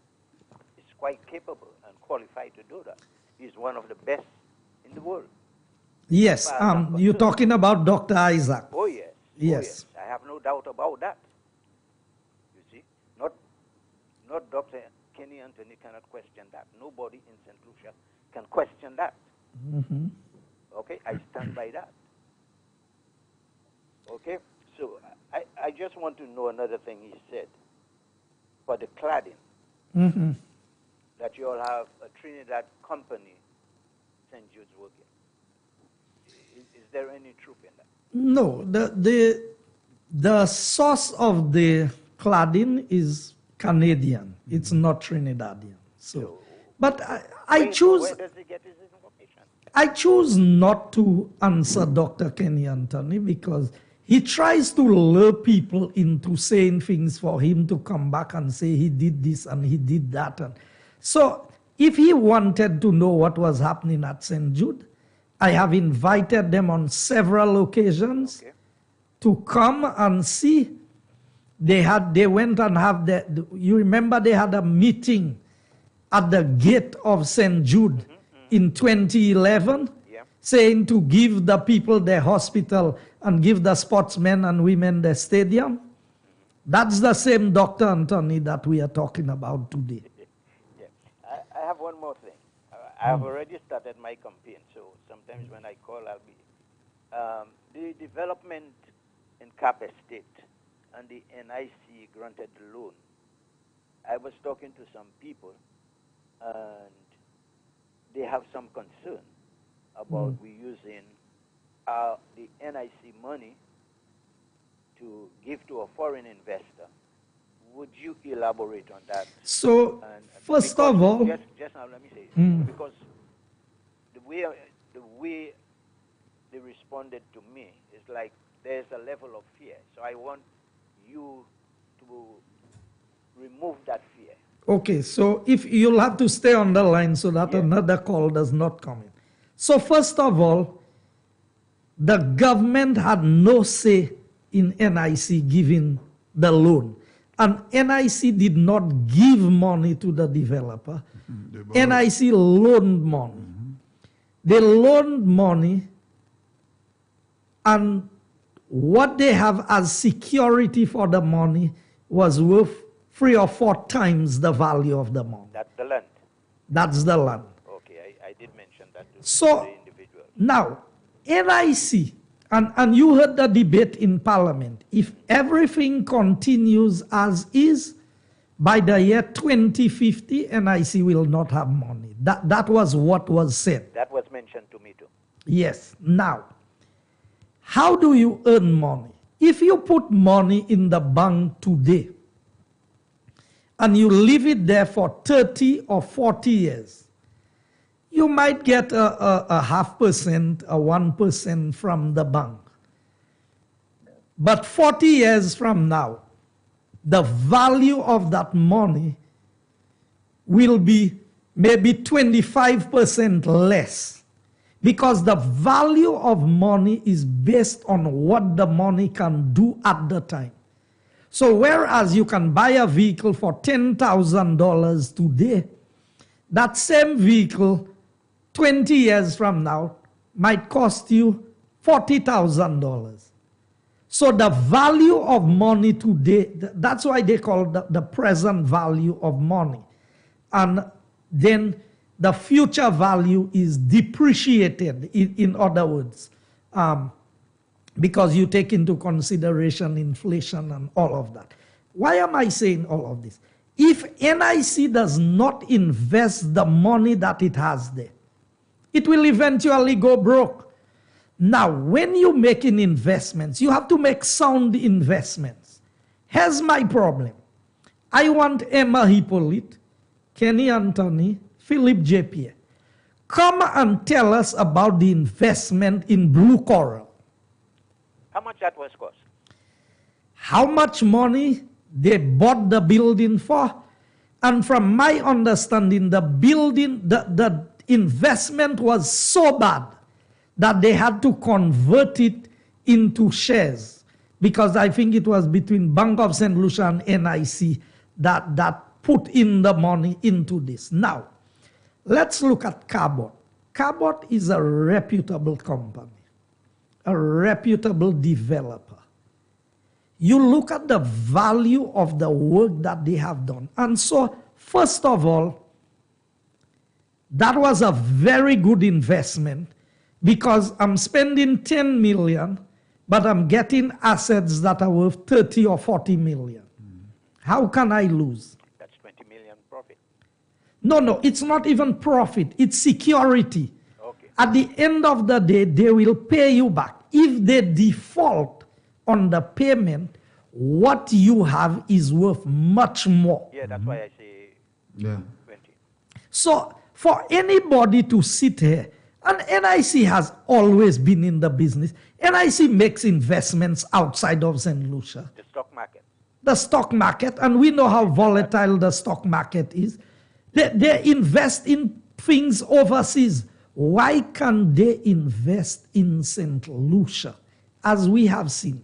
And I can tell you, anybody can take a drive up to Cap Estate and look at the magnitude of that project that is happening over there. And you would see that this is money being well spent. And you know what? Through that investment, St. Lucia, NIC will benefit because all the people who would be working there would be paying NIC in the long run. So apart from their loan being paid back with interest, the employment generation as a result of the project will bring more benefits to NIC. Right. I have just one more thing. Okay, the free zone in Viewport. Are you sure it was built by the Labour Party? I don't think it was. Not all of it. Because for me, it's the UWPA that at the time of Lansico. It was not. I don't want to be wrong, but I don't want to be wrong, but all my mind. Here's what I could tell you on that. I remember very well. if I remember the Kakabef and the races that used to take place there, to my recollection, it was the Chinese when we established diplomatic relations with them. They had some buildings in that area already, like some of the condemned buildings that are now being used. Some of these buildings existed, but I think there was making it into a free zone and the expansion that happened there. I want to think it would have happened under the Labour Party. Double check that. For So Scotty, here's what happened. Dr. Anthony, you remember in his campaign said that the Koreans, they should be paying their fair share, and when he gets in, they will be paying what they're supposed to be paying, and everybody disappeared when he did come in. That's where I'm going to leave it for now, okay? Yeah. But You remember I want those to say statements? one thing about foreigners. Yes. When we were working at Discovery at Marigot Bay, that hotel there, Discovery, in 2006, 50 Filipinos were brought there when St. Lucian were fired. I got pressure because at that time I was still labor. The people wanted to take my neck, you know. And they're talking now about foreigners, and these fellas should be ashamed Yeah. of themselves. All right, brother Scotty. Good night, Mr. Thanks a lot. Minister. Okay. You have a good one. Mr. Minister, we need to stay on this Friendwell thing because our people continue to hear about Friendwell, and they've been asking. I've had questions here on my program in the morning. Who was Friendwell? And what was Friendwell's purpose? Because we continue to hear about Friendwell. Who will tell us about Friendwell, Mr. Minister? I think you do know a little something about who Friendwell is, but maybe you're holding out on us. We need to know who Friendwell was. A beautiful evening to you. Hello. Good evening, Jean-Pierre. Good evening, Mr. Minister. Good evening. I'm just going to clarify that issue with you when it comes to the free zone. That free zone was constructed under the Labour Party. Okay. I know that for sure. I was with them around that time. So where were the Koreans? The Chinese were the one who built that. No. I'm saying the Koreans that were down there in regards to some...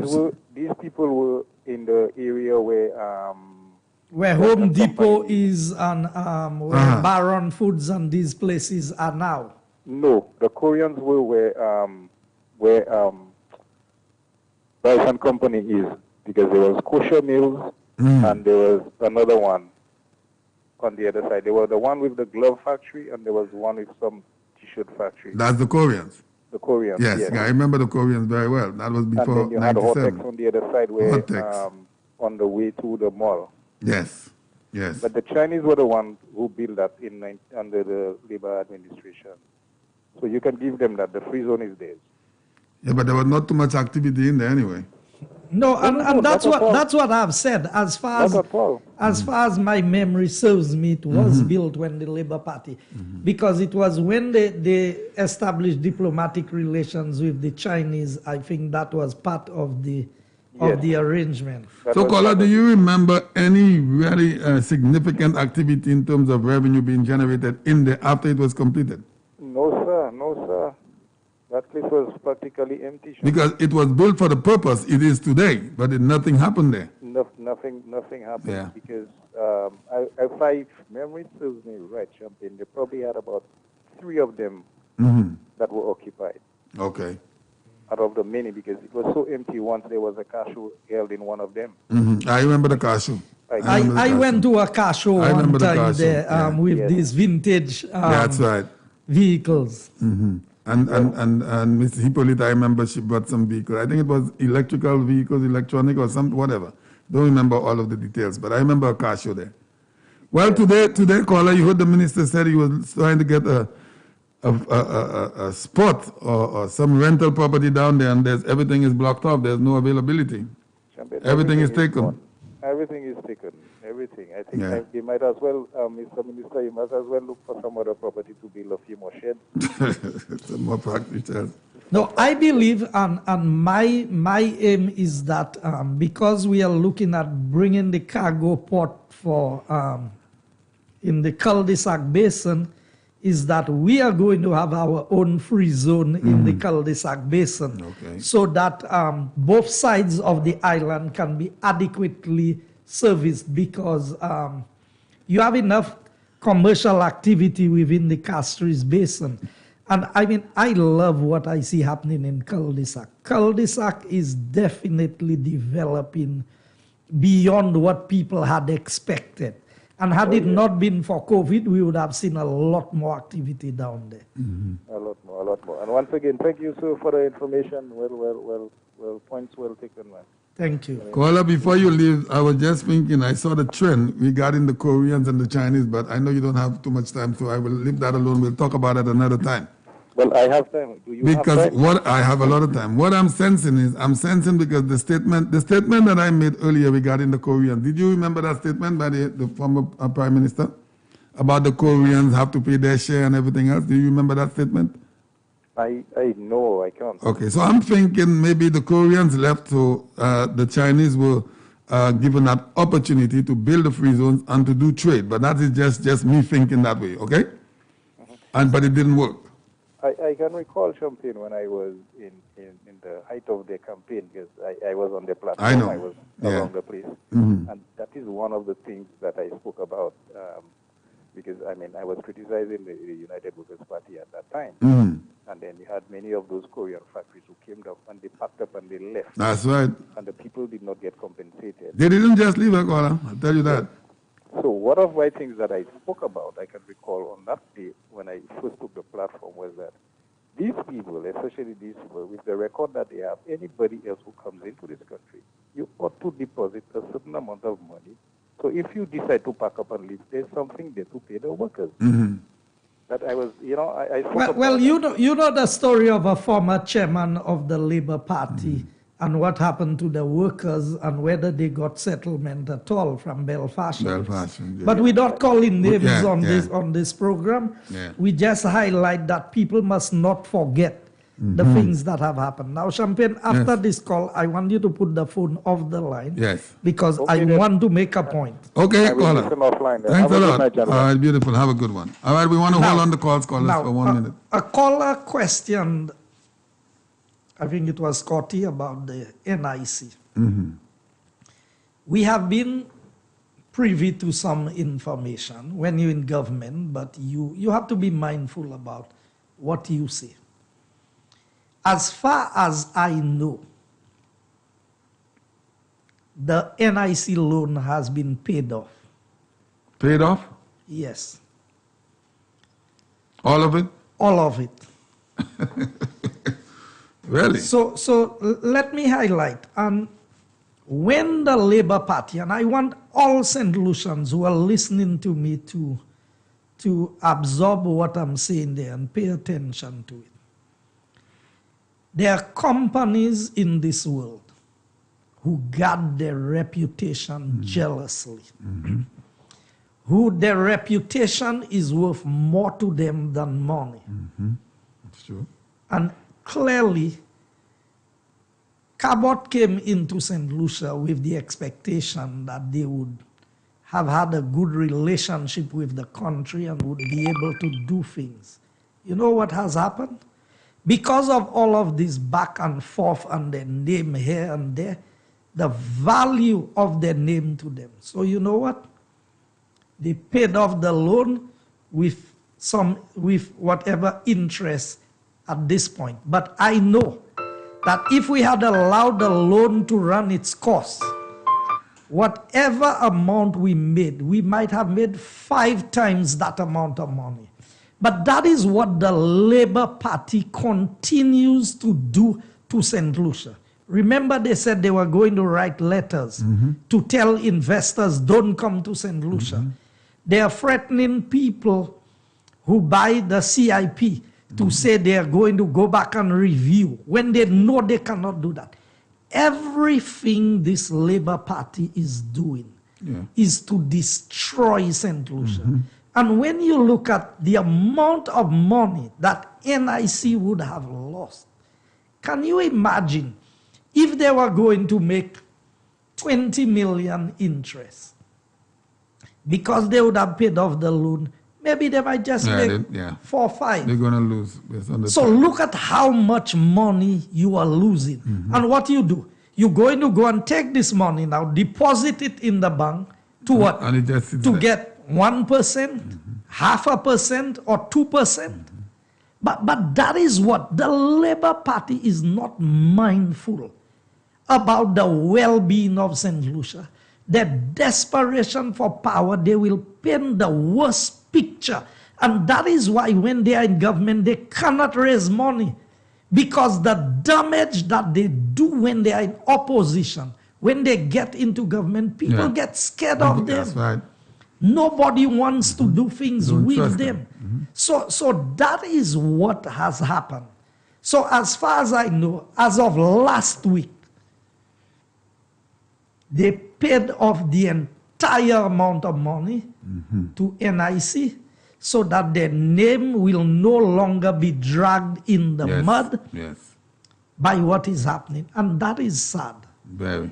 That is very sad that political parties would go to that level.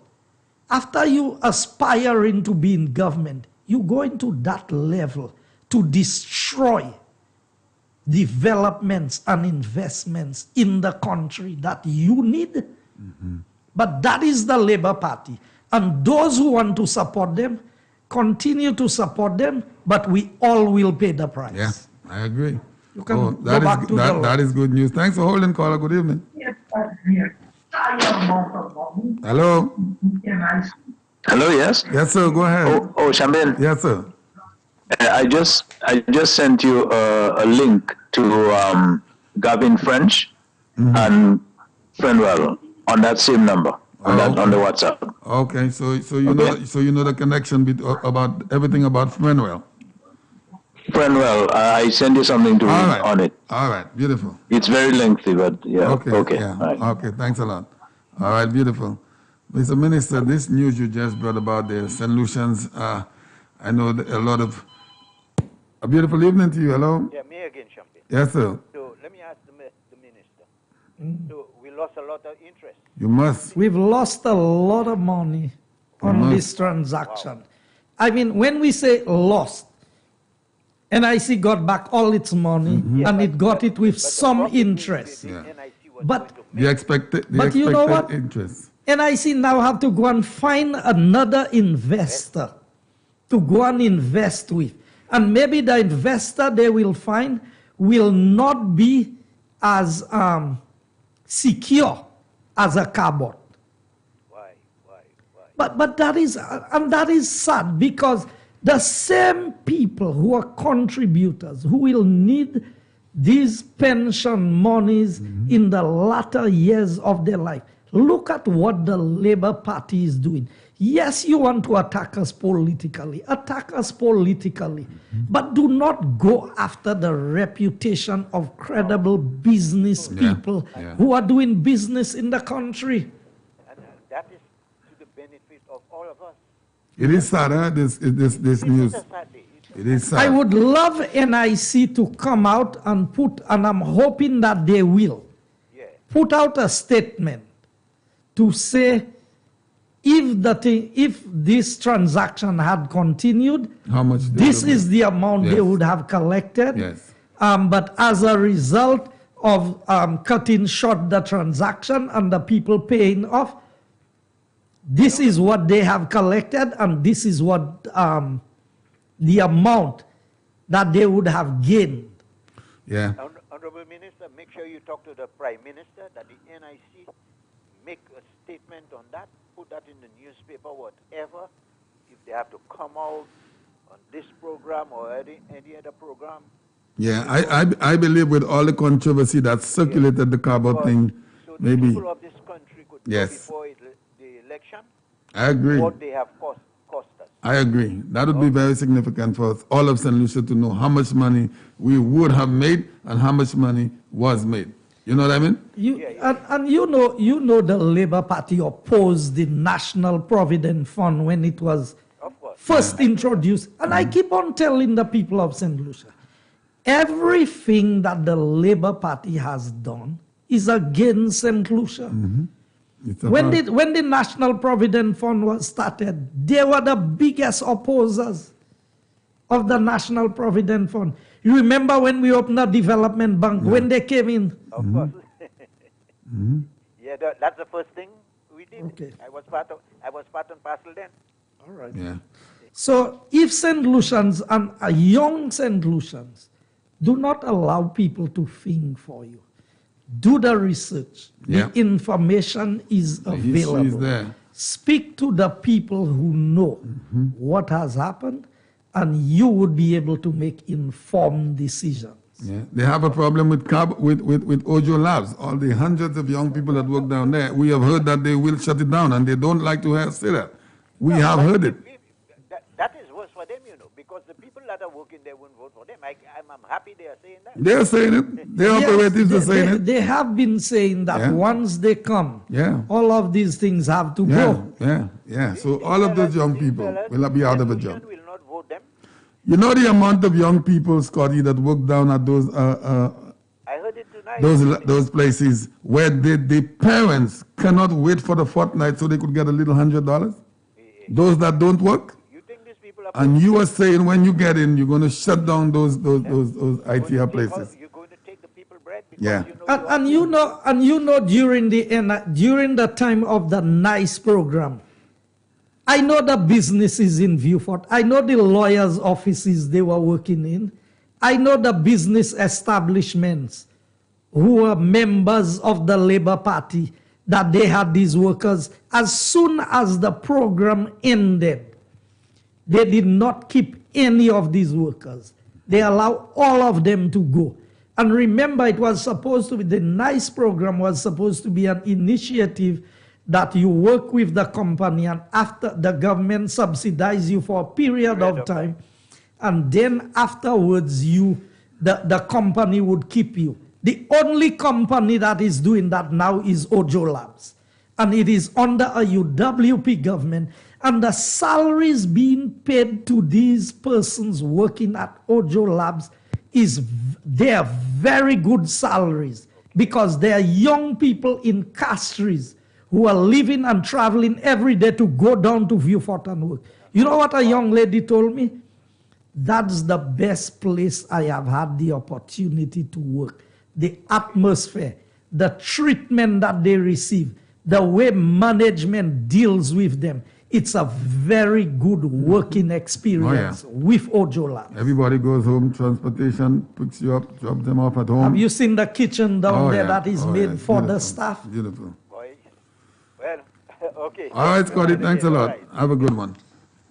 All right, tell me, sir, we have what, Mr. Minister, another 9 minutes? We're going up to 11 or 10:30? No, 10:30. Okay, so we're going up to 10:30. We started a bit late, so we go until 10:30. We have another 9 minutes.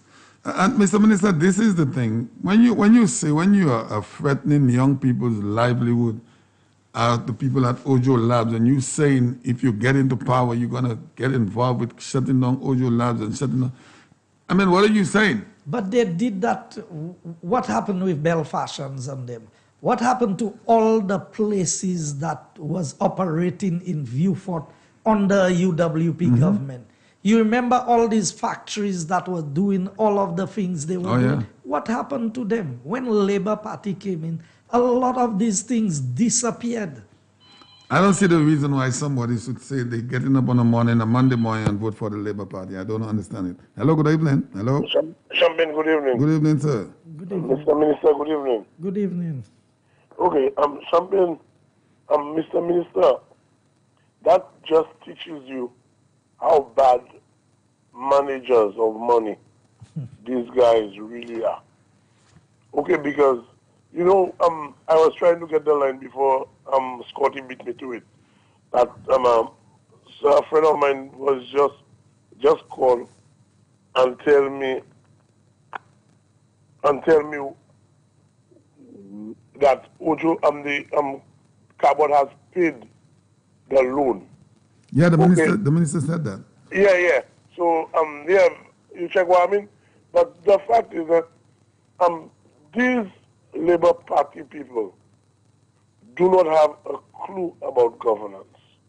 Okay, and thank God that the United Workers' Party came into power to do something that is right, something that is reputable, and something that solutions can fall to at the time of need.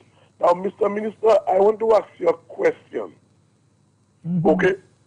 And the question is, Mr. Minister, has you ever have the engineers to check the $6 million culvert at Bonte? No, we've not done that. Okay, but Mr. Minister, I believe that you have to have the engineers to check that culvert, because I don't know if my eyes and my mind seems going wrong, but I can tell you it's a while now I realize that thing is sinking. Yes, it is, because I'm aware of that because of, remember, this is almost like a swamp area, because exactly. you have the water coming in there. And I don't know how solid the foundation. So I don't know what the design and the supervision was, but clearly you can see the indentation and the leaning of the road on one side. Correct, Mr. Minister, because I am telling you, Mr. Minister, I've been watching that culvert for a while now.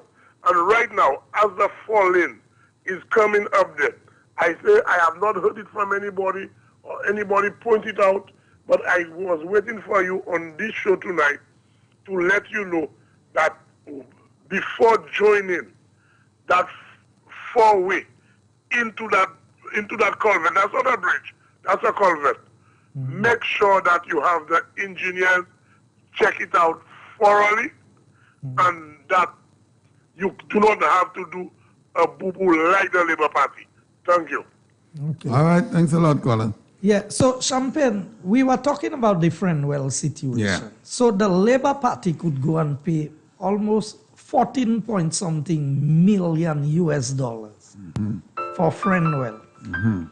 And today they want to talk, and look at what they have caused the NIC, what they have caused to happen. It would be very interesting to know. You look at a reputable company like Cabot, developer.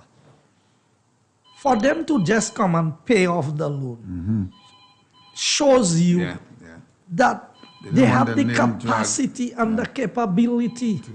They were working with St. Lucia to help in the development. But look at what has happened. Through the stupidity of the Labour Party and those people who follow them and call the talk shows and go and post things on the media about people, look at what you have cost yourself. Because what I want to say to the people of St. Lucia, the same Labour Party who tell you they want to put you first, you know what? They were ready to take the government to court for not taking bonds for their money in the COVID environment. Yeah. Thanks for holding, caller. Good evening. Hello? Yes, good evening, sir. Yes, sir. How are you doing, something? I'm doing good, thank you. And Mr. Joseph, Yeah, how are you doing? I'm all right. Okay. I just want to let you all know, gentlemen, that the Labour Party is telling St. Lucian, do not vote for me because I cannot get money. Are you there, caller? Hello? I can hear you.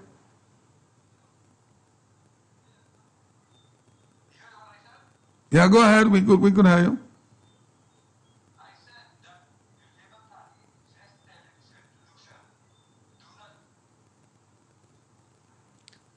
Tell him don't listen to this. Yeah, we're having a little difficulty hearing you.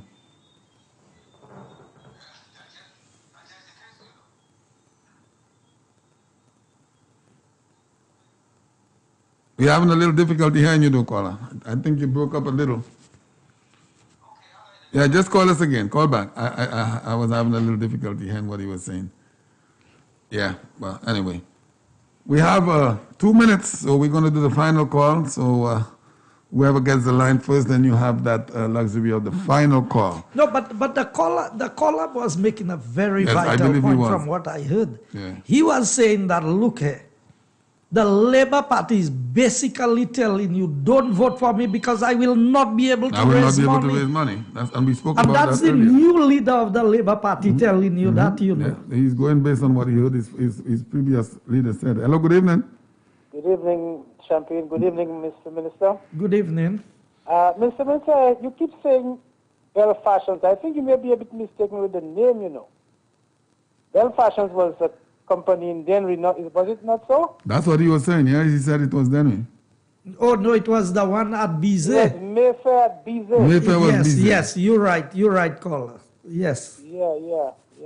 Thanks for the correction. No problem. But the one you said about the chairperson was at Bell Fashion. Bizet. It was Bizet as well? Oh, you're talking about, yes, the secretary, yes. Okay, Bizet, beautiful. Bizet. That's right. That's right, Mayfair. All right, caller, any questions for the minister? But I really... Not really, I just noted the mistake. Yes. All right, thanks a lot. Our people are very sharp out there. Yes, That's why we have to be very accurate with the information that we give. But Bell Fashion was also one of the people as well, down there in Denver. So. Yes, it was. Anyway, we have 10:30, Mr. Minister. We want to do one more, or you? If we get a call, we'll take it, but we can. You were saying something about Friendwell. You wanted to say something about Friendwell. Let's take that final call. Okay. Good evening, caller. You will be our final call for the evening. How are you doing? Good evening. I'm fine, and you? I'm doing good, thank God. Good evening, Mr. Minister. Good evening.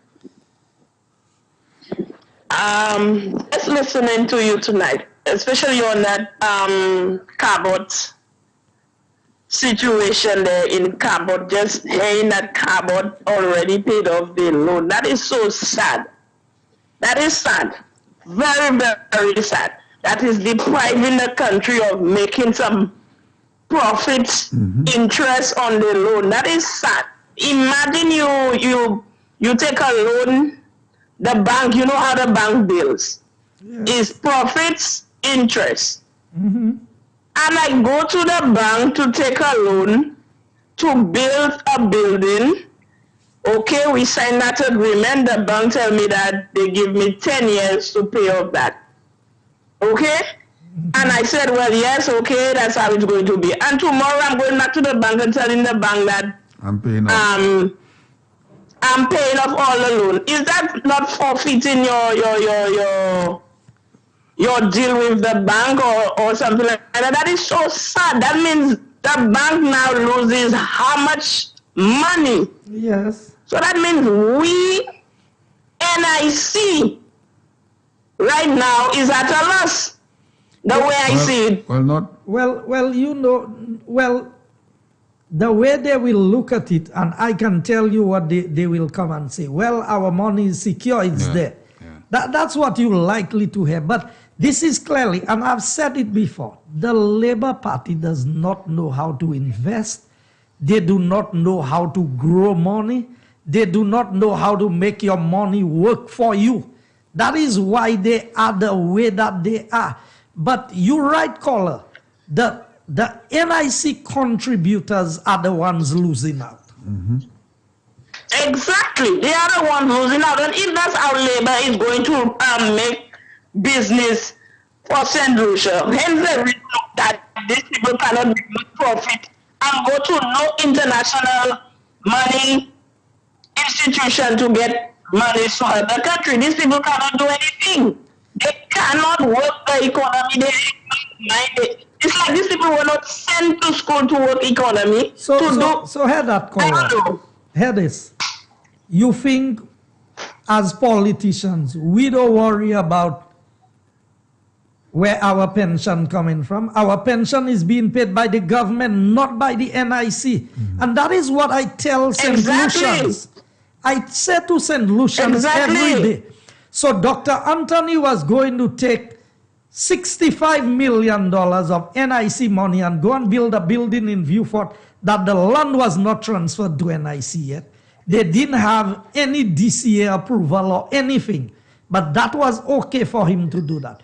You now you made an investment. The board, there's an investment board at NIC. You know how long we've been negotiating with that board to build the police headquarters. Mm. And all the back and forth, they do all the due diligence. They have to know how the government is going to pay them back, whether the amount of rent and everything. NIC has a board that screens everything. They don't just go and spend recklessly. So when they gave the loan to Cabot, it's because the board was satisfied. The investment committee was satisfied that, look here, that is a good venture to go into. And if we give these people the loan, the NIC will benefit. But the Labour Party does not want that benefit for the people. So they made it into a political football. If it was a benefit for themselves, they would have gone for it, huh? Exactly. If it was a benefit to put in their pockets, like that's how they have been working from 1997 to benefit their own self and not the country, they would have settled for it. Definitely they would have settled for it. But I tell St. Lucians, this election will be crucial. This election will either make or break St. Lucia.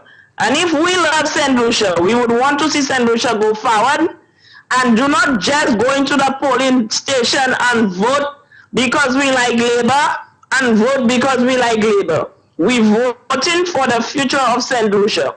And if the newly elected member of the Labour Party with the former Prime Minister can open their mouth in the House of Parliament, which is the People's House, and tell us that we cannot borrow monies, that is a stamp on them already to vote them out. Because if these people come there, and you're telling me that already, my question to them is that why is it this administration under Alan Chasney can borrow money, and why are you telling me you cannot borrow and you want me to put you into office?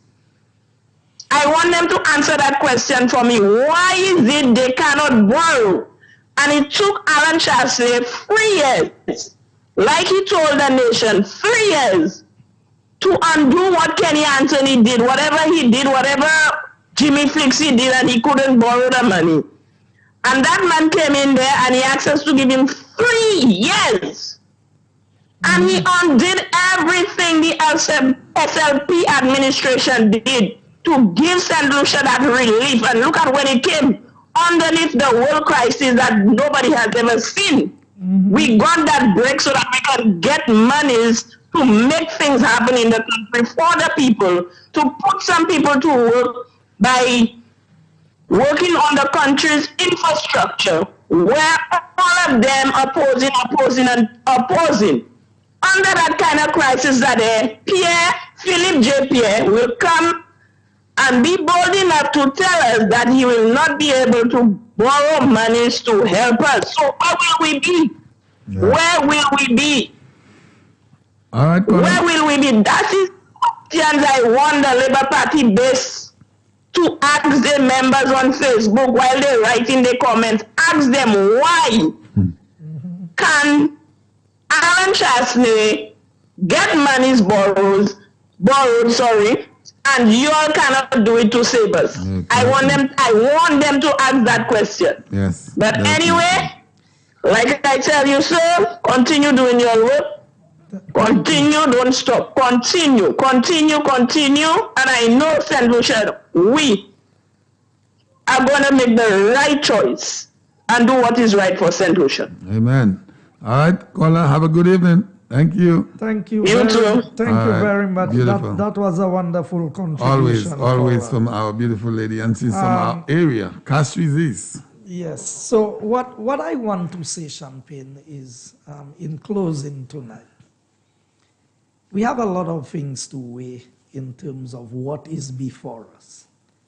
It is evident that when you attack foreign investors, you send a bad signal about your country. Now, the caller asked a very pertinent question.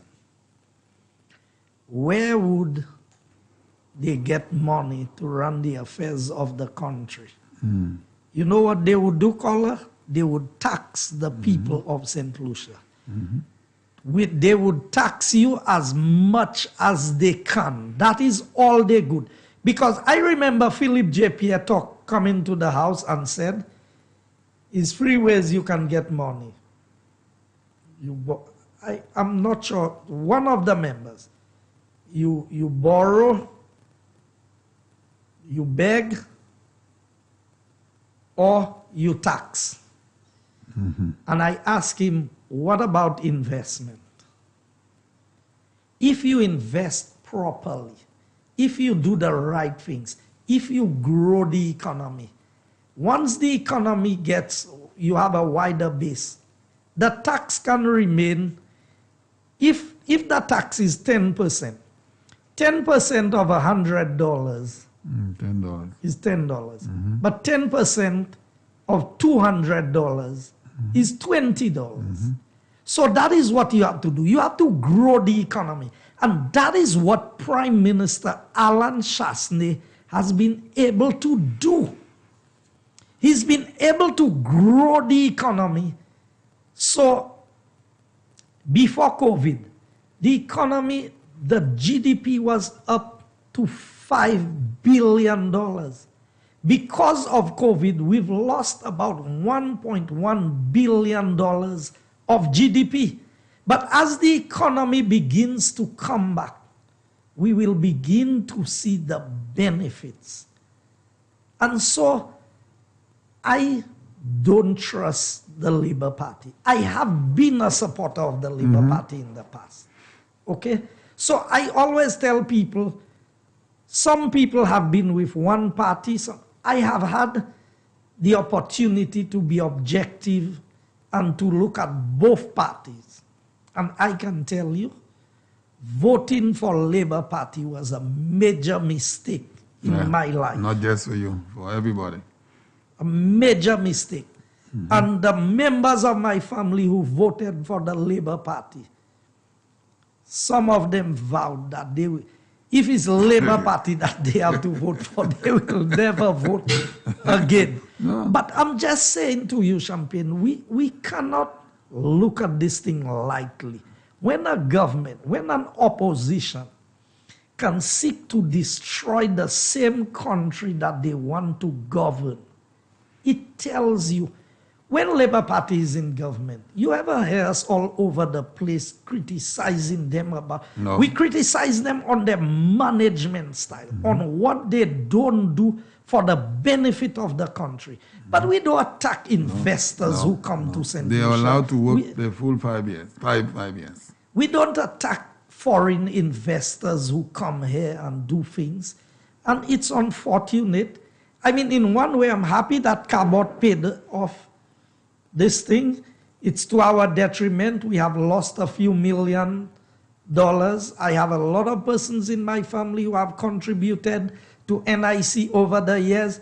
While my pension may be guaranteed as a government minister that is not dependent on NIC, but there are lots of people making contribution. And NIC now have to have that money and go and look for another investment to make, whereas that investment could be bringing them millions of dollars return every year. So the people that benefited from the Cabot deal is Cabot themselves. Basically, if you look at it on that way, because if they had already paid off their loans, they're the one you could say that had benefited in the best way. Because, Champagne, you can have enough money in the bank to buy a vehicle. But you will not necessarily go and take all your cash and buy a vehicle. That is why you make investments. That's right. So you're going to take a loan, you give a deposit, you take a loan. That is why Cabot bought a lot of land on their own. And all of that land had been leveraged with NIC. So whereas NIC paid, or NIC gave them a loan of 10 million, NIC maybe had land that as security that was worth 30 million. I don't know the exact numbers, but I'm just giving that as an example. So if I know I have all of that, and every day you mention in my name, or I take your money and you want your money, I just come and I tell you, brother man, here's your money. Yeah, put it to rest. We go our separate ways. That is very unfortunate. But when you follow the Labour Party, that is what happens. Castries Southeast, next week, I intend to bring a special guest on the program where we are going to be discussing housing, because there's quite a bit happening. The price of material has gone through the roof. I don't know if you're aware of that. No, I'm not. A ton of steel moved from about $2,000 something to over $3,000 as a result of COVID. Wow. Lumber has increased by maybe 80 or 90% in some instances. So I'm going to have a special guest next week. We are going to be talking housing. We are going to be putting things together. We are going to highlight some of the new housing developments that are coming on stream, the new models that we are looking at, the financing packages that would be available to persons. So it promises to be a very exciting program next week, Monday, inside Castries South. Beautiful. And we didn't touch too much on St. Jude's, but we could do that next week as well. Yes. Next week. All right, and so there you have it, the Honorable Minister Guy Joseph. And as he has indicated, next Monday, God willing, we will speak a little bit about housing. And I did not know about the price of steel that went up, and lumber for that matter. It is 10:45 St. Lucia, and every Monday, this is what we do. We bring you the program Inside Castries Service with the Minister. And we want to say thank you very much for tuning in. Those of you who called in, we know not too many calling time this evening. The minister wanted to run. For this is why I kept quiet this evening, because of all those numbers. When the minister gets here, he has a container of books and documents. So the same thing will happen next Monday. So we urge you to stay tuned. Tomorrow morning, I'm going to be back at 9 o'clock. But before me, the man, Brother Norbert Williams, will be here with Keeping It Real, radio edition, and then I will join him after that at 9 o'clock. This is pretty much the programming for you. The BBC is coming up, but I'm looking here, I'm not seeing my BBC. I'll get it together. So until tomorrow, San Lucia, you have a great evening. I want to say thank you very much for tuning in. And always remember, this country is going to be brand new after it's all said and done with this administration. Keep your mind.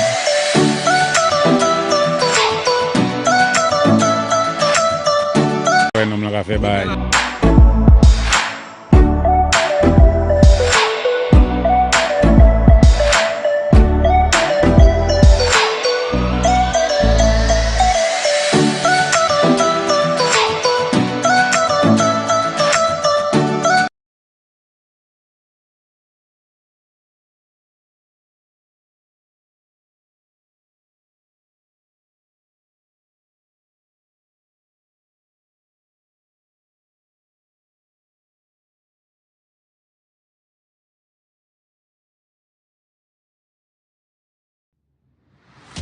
Crossfire, discussing the issues. Norbert Williams, Champagne, Dr. Secret, and Ring the Bell. Thursdays, 8 p.m. on Sky FM and GVD TV. Don't you miss it.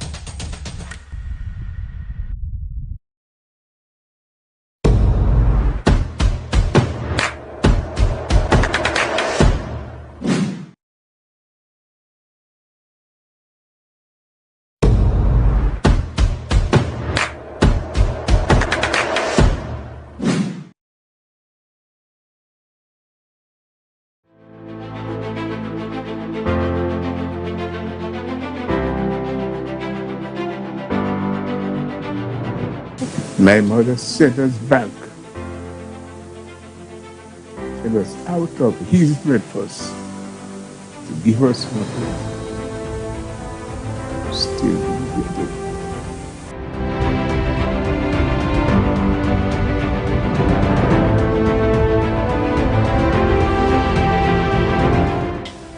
Things were very difficult with my parents, and my mother opened a small bakery in the Castries area.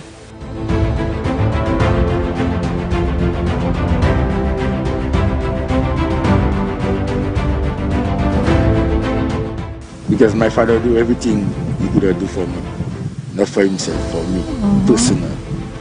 And from there, when I see my son, I just sit and I just remember my mother and my father every day, how they take it so hard to bring us up.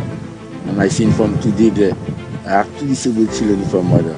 The mother asks for freedom, and they don't want that freedom, you know.